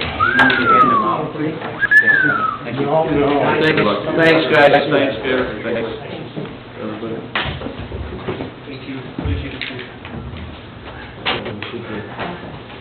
This is a copy of the annual report. I don't have enough for everybody. We can share it. Yeah, with the electrical. Here, yeah, here, you got it here. All right. We'll be done by 8:45. Good. Wow, all right. That was my goal, was 8:45, so here we go. All right, the Johnsburg Police Department annual report. It's the mission of the police department, of the Johnsburg Police Department, to safeguard the lives and property of the people we serve, to reduce incidents and fear of crime through proactive law enforcement and public education techniques. That's the most important, or those are the most important words in our mission statement. Proactive law enforcement and public education techniques, while at all times conducting ourselves with the highest ethical standards to maintain public confidence. This PowerPoint does not match the annual report exactly, so if you'd like to browse through it later, now, whatever, do what you will, but it's not exactly. This is just kind of a highlight of the annual report. The vision statement of the police department to be recognized as the most effective and professional, well-respected, highly trained, proactive, community-oriented law enforcement agency possible. The police department staff, we have 10 full-time police officers. We have 8 part-time officers. The 8 part-time officers are utilized to cover the full-time officers when they are on benefit time. We have 3 part-time community service officers. We have 1 records clerk. Of those 10 police officers that we have, 1 is the Sergeant Bowman, who's the sergeant. The officers are divided into 2 teams. They work 12-hour shifts. So we have Team 1 and Team 2. Each team has 4 officers. There's 2 on day shift and 2 on night shift. We'll cover crime stats. Crime stats are broken into 2, Part 1, Part 2. What is Part 1? There's some examples: burglary, sex offense, controlled substances, auto theft, sexual assault, robbery, et cetera, et cetera. Primarily, Part 1 are all felonies. That's the biggest difference between Part 1 and Part 2 crimes. Here's some statistics. Going back to 2010 along the bottom, 2010, 11, 12, 13, 14, you see we had 40 in 2010. Last year, we reported 26 of those Part 1 crimes. In 2010, you see that's pretty significant. We had several criminal damage to properties and felony thefts that year. That was just kind of an anomaly. If you go back, we always hover right around that 27 mark. Part 2, again, these are going to be typically your misdemeanors. Our thefts, our disorderly conducts, and our driving offenses, or misdemeanor driving offenses. You can see in that slide, it's kind of difficult to see, but again, along the bottom, 2010, 11, 12, 13, 14. Last year, we had 650. The previous year, we were at, I think that says 850. And again, going back to 2010, you see some of those criminal damages and things like that. Quickly, we'll go over crash statistics. These are going to be property damage crimes, or property damage accidents. Those are no injury, personal injury, private property, and fatal. In 2014, we had no fatal accidents. These are total accidents by year. We had 197 last year. Again, pretty consistent. We did see a slight increase from 2011 to 2012, and those were primarily in private property accidents. We have more public parking lots, so we had more of those accidents. Again, a little difficult to read, but you can see private property accidents are the first 5 bars there. The next are private properties. You see that increase there over the last 3 years. And then you see personal injury accidents, pretty consistent. No fatal accidents. The Johnsburg Police Department does participate in 2014. We have a new partnership with the McHenry Police Department and the Spring Grove Police Department. We have a major crash investigations team. They did respond several times. None of those fatal accidents were in Johnsburg. There were a few in McHenry and one in Spring Grove. Essentially, if there's a fatal accident or a possible fatality, meaning very, very serious, they would activate the major crash team. They would respond and handle the crash scene with surveyors, equipment, things like that, so they can produce as close as possible to a perfect reproduction of the actual crash scene. Administrative adjudication, you know, in a few years ago, Johnsburg created an administrative adjudication process where we have hearings held here on the second Monday of the month at 8:30 or 9 o'clock. Sorry, at 9 o'clock for all municipal code violations. So you can, and if I had the year prior to that, you see I have 2011, 12, 13, 14. If we would have had 2010, that would have even been lower. We are sending many more violations to our administrative adjudication process. And again, that affords the person in violation of the ordinance to come here as opposed to going to the circuit court in Woodstock. Again, if we have a law within our municipal code, we can send it to this. Not all are sent to our administrative adjudication process. Some do end up going to Woodstock. Again, it's somewhat subjective on the officers. Some of our various partnerships, the Illinois Law Enforcement Alarm System. This is, if anyone's familiar with the fire department is called MAVIS. So if we need assistance, you can see the state of Illinois there is broken up into regions. We're the purple region there. And if we need assistance with manpower because of an event, so for example, if we were to have a hurricane, tornado. Eventually, when I moved to Florida, and there is a hurricane, we would activate that meeting. ILEAS would be activated if we were to have something like a tornado. And we could get supplement officers sent to our area to assist us. ILEAS was activated for a train wreck out by Harvard a few years ago. Was it the G8 summit in Chicago? The Republican National Convention when it was in Minnesota.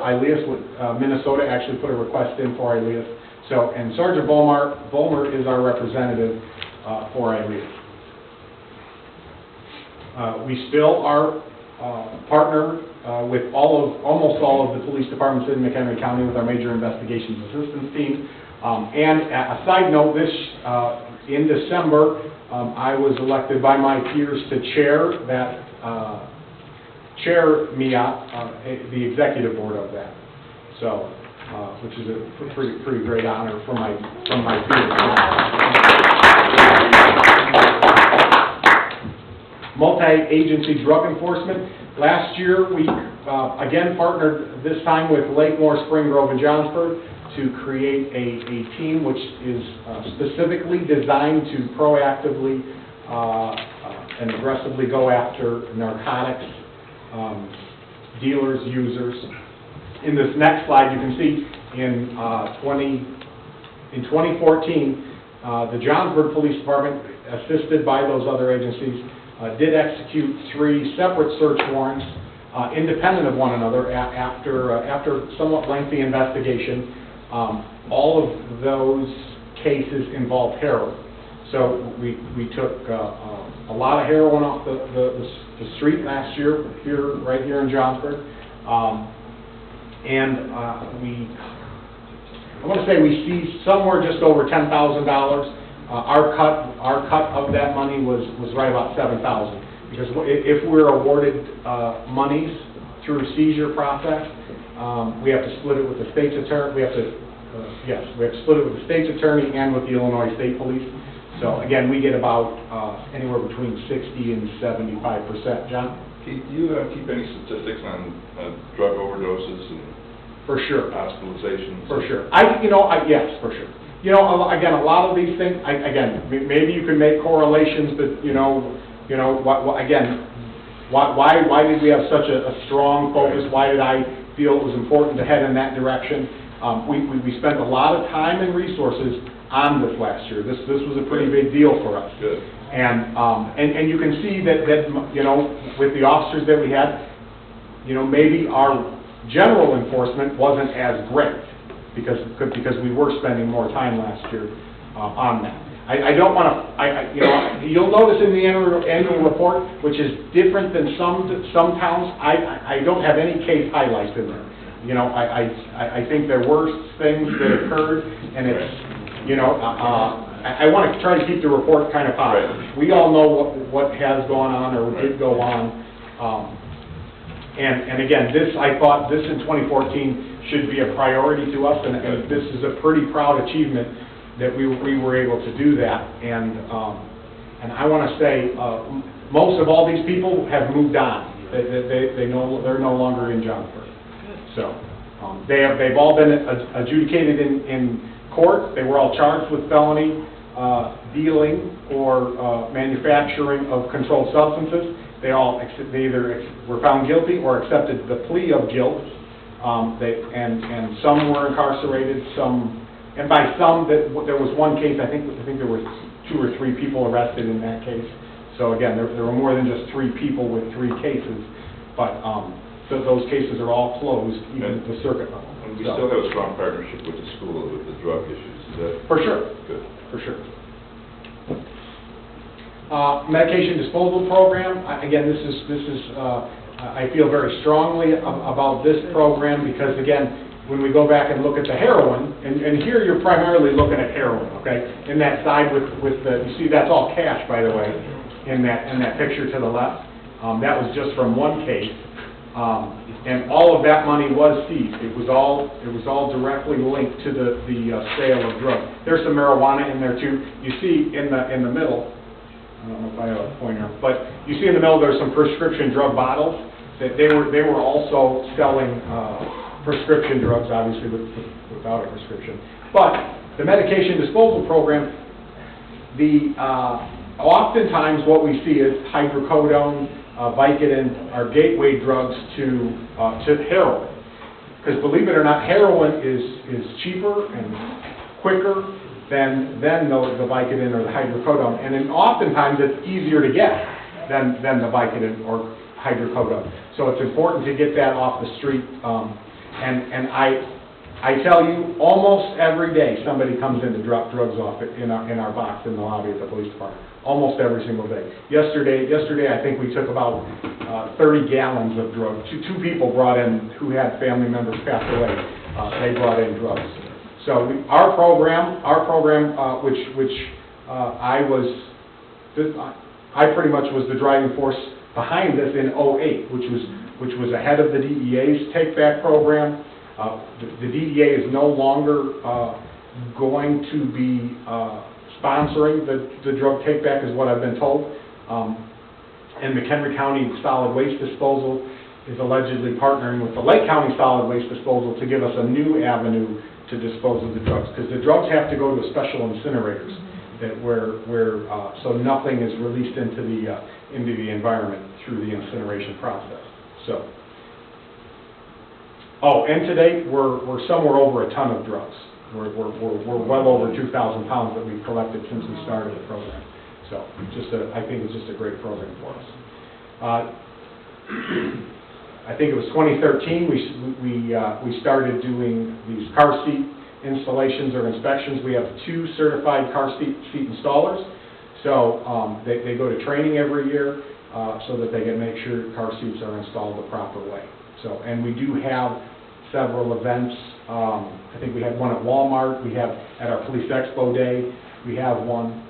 And then again, we partner with the McHenry Police Department because you have to install so many car seats a year to keep yourself current. It's kind of like continuing education.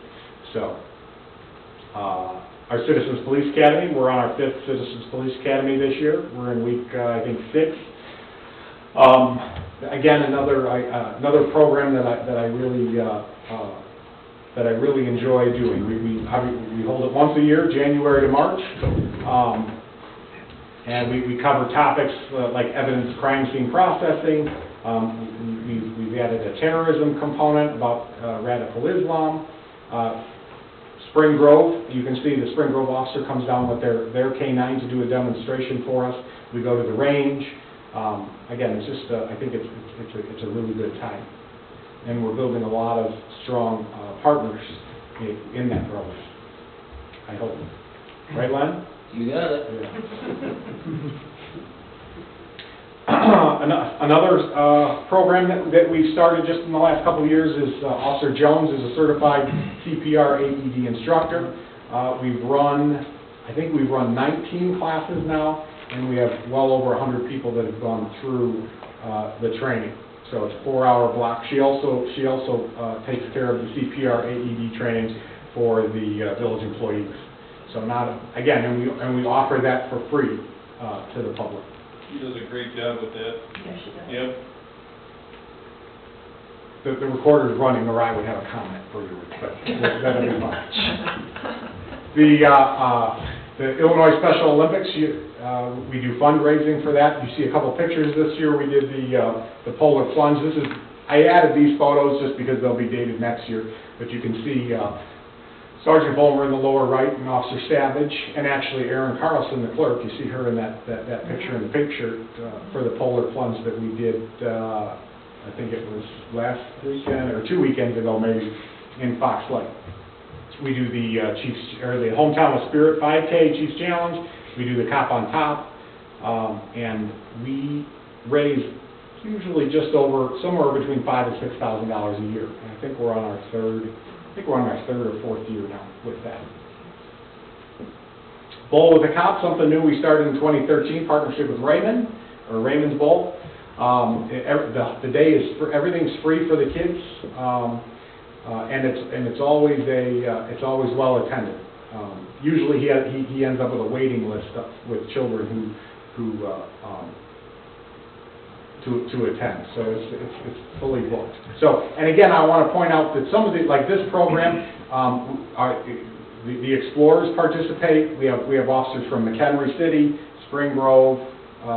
We had an Algonquin officer come out. So there's more officers than just Johnsburg that are participating in some of these programs.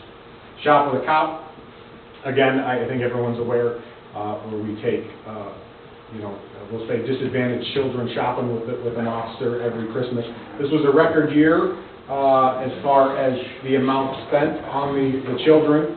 We shop at Walmart, and I think it was the highest year as far as spending for the kids this year, or in the obviously Christmas 2014. The Johnsburg Police Explorers is a great group of kids who have an interest in law enforcement. They get to do ride-alongs, they do trainings with us, or we provide them some trainings. One thing I wanted to point out, they ran a food drive. You see that lower right there. They did a one-day food drive at a Walmart on a Sunday, and they collected, I think, like 1,800 pounds of food. That was an entire pickup truck over the top with the long bed. So the top picture there is them at Walmart, and the lower one is all the food that they collected for Fish Food Pantry. So that was a great event for those kids. Our Community Police Expo Day, again partnered with local area police departments. We have that at Raymond's Bowl on the last Tuesday of July. We do this. So in the parking lot, we set up, like you can see, there's a corrections van from McHenry County. Spring Grove brings their little gator down. Some squad cars. Conservation has attended. We started this program also last year. And then in the upper right, you see that's Officer Del Rey. He's doing, because we do three classrooms. We do a gun safety class for the kids. We do an internet safety class for the kids. And just a general summer safety where we talk about bike safety and things like that. Again, very well attended by the kids. That's all at Raymond? That's all at Raymond. Again, something new is the Care Track program. What is the Care Track program? It's run by the McHenry County Department of Mental Health. It's a tracking device for Alzheimer or special needs patients who might happen to wander off. They wear a little device like a watch, and then we don't have the equipment here in Johnsburg. The closest equipment is in McHenry. So if we would have somebody who's utilizing the Care Track program, we would have an activation, and then we would get probably about 6 police officers from across the county that would respond out here to help us locate this person through their electronic device that they're wearing. So it's not GPS. It's kind of similar to it emits a little tone, so then they have a device that picks up on the tone, so we can kind of triangulate where the person's at. We are one of, I think 5 or 6 communities in the county that participates in Care Track. The police department branding, I think through the redesign of the squad car, we kind of wanted to give the police an image. We selected blue, we selected maroon and gray. I think we all know, through those presentations, why. You see the police patch. Well, in 2014, we decided to redesign the police badge with the Historic building. Historic building. Yeah, I haven't gotten there yet. During the design phase, ironically, the McHenry County Historical Society plaqued in June or July, St. John building as a historical landmark. It's our only historical landmark in Johnsburg. The Miller's Chapel at Ringwood in Johnsburg is also, but it is not, that's not in Johnsburg, if you didn't know. That's an unincorporated. So this is officially our only building in Johnsburg that is a historical landmark.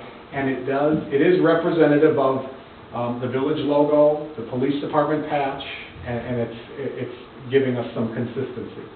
So there are, I have, my badge has that, the village clerk's badge, or the village clerk, the police clerk's badge is the same, and so they'll be, you'll start to see them coming out here over the next year or so.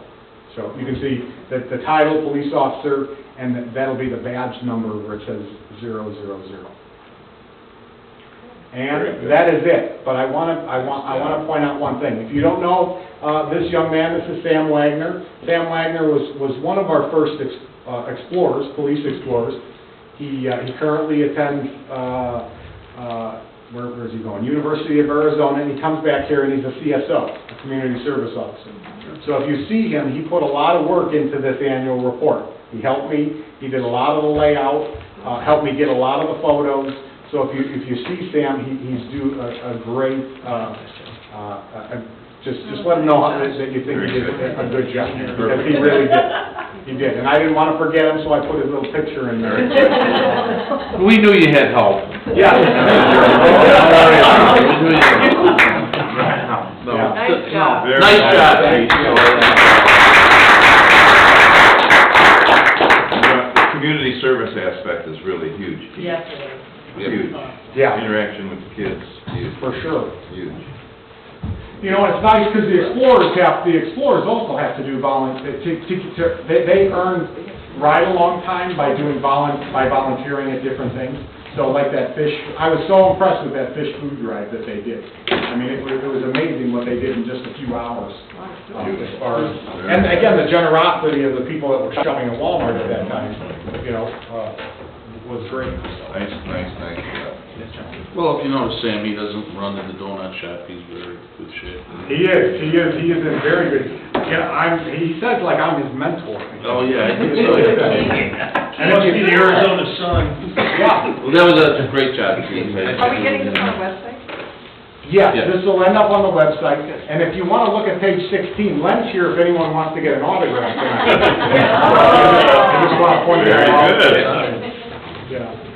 Okay, let's keep going here, ladies and gentlemen, we have some work to do yet. Janice, please. Okay, I believe everybody got in their packet, a banner that should be AP, the Community Affairs Committee wants to get the approval for, allowing us to do this. We know that there's about 4 or 5 reasons that we've gone through this. The first main reason is obviously we do not have anything specific for funding for parks. So there's things that we'd like to do, but can't do them because we don't have the money. So with our village budget being really tight just to try to afford the things that the community needs, we just thought that this was a really good idea. We're hoping that it can help us get enough money that we can not only enhance the park, but also do some events, which will also bring the community together, which has been part of our main goal, too, with even this downtown area and stuff. So, how it actually started getting proposed is, really Brent, because he wanted to help us out and put a banner out by the ice rink, but we felt that we probably couldn't do that, 1 being a trustee, and then 2, without offering it to everybody else, so it started a discussion, and the discussion got real big. And so the main page that you see is just probably a basic letter. Obviously, it'll be in color, but it'll be a basic letter that we would send out to interested, parties that we feel could be interested. And it wouldn't just be companies locally. It could be major companies, it could be clubs, and stuff like that. So that's one of the things. Then, of course, with that, we wanted to have some kind of a contractual agreement, which was the second page, which would also go out so that they would have the information of what we would kind of expect. And the costing would include us getting the banners, okay? We would do mesh banners on the baseball field because of the wind and coming through the fence, and we would do vinyl ones for the soccer and ice rink. And if they ordered the one for $600 a year, it would actually go both on the ice rink and the soccer. We would move them, okay? And they would be 3 by 5, and they're going to be put on kind of wood, well, do you have it? I don't have it. John gave us kind of a prototype. Kind of a mock-up here.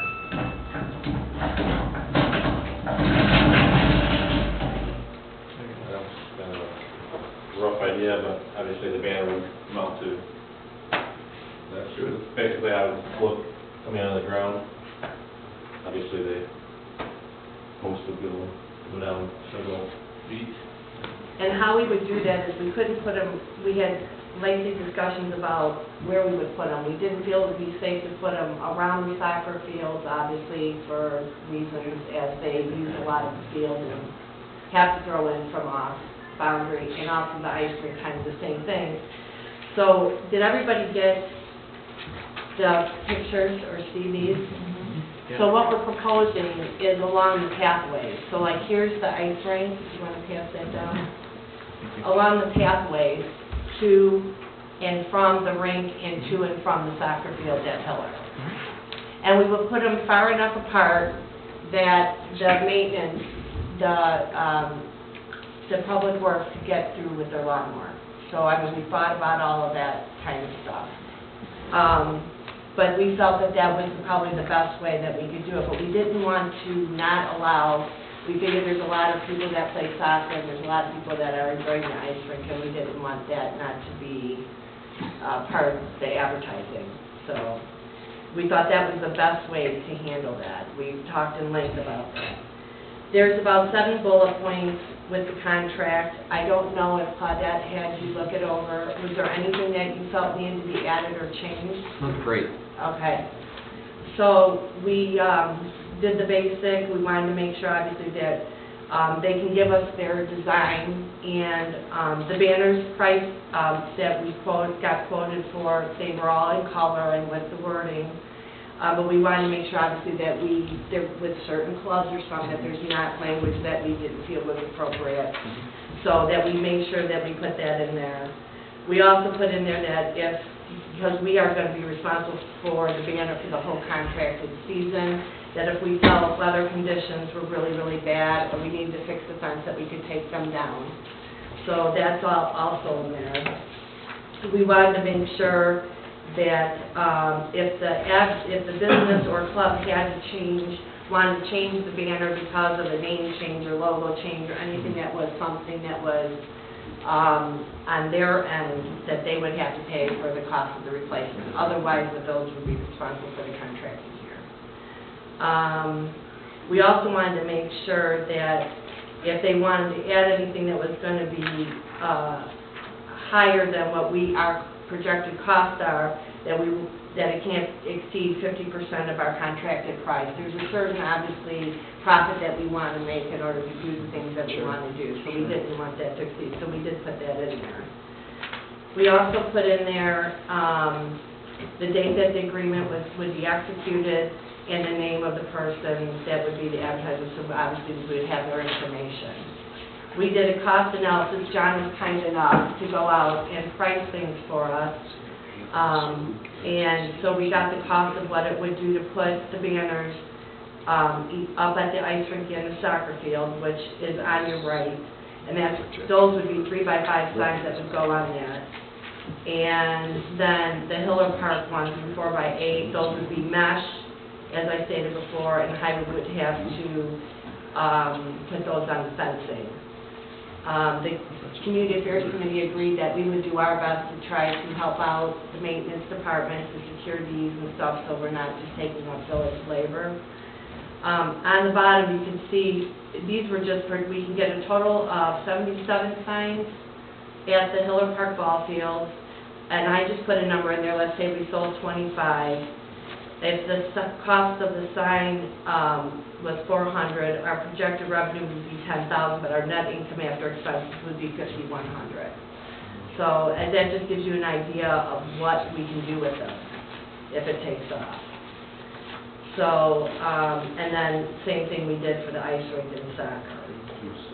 And then we also, I had Cindy was kind enough to go to a couple local places just to see if we were in the ballpark, because when I did the costing for the signs, I was going on to websites that I could actually kind of build the sign and have an idea and look at the shipping costs and stuff.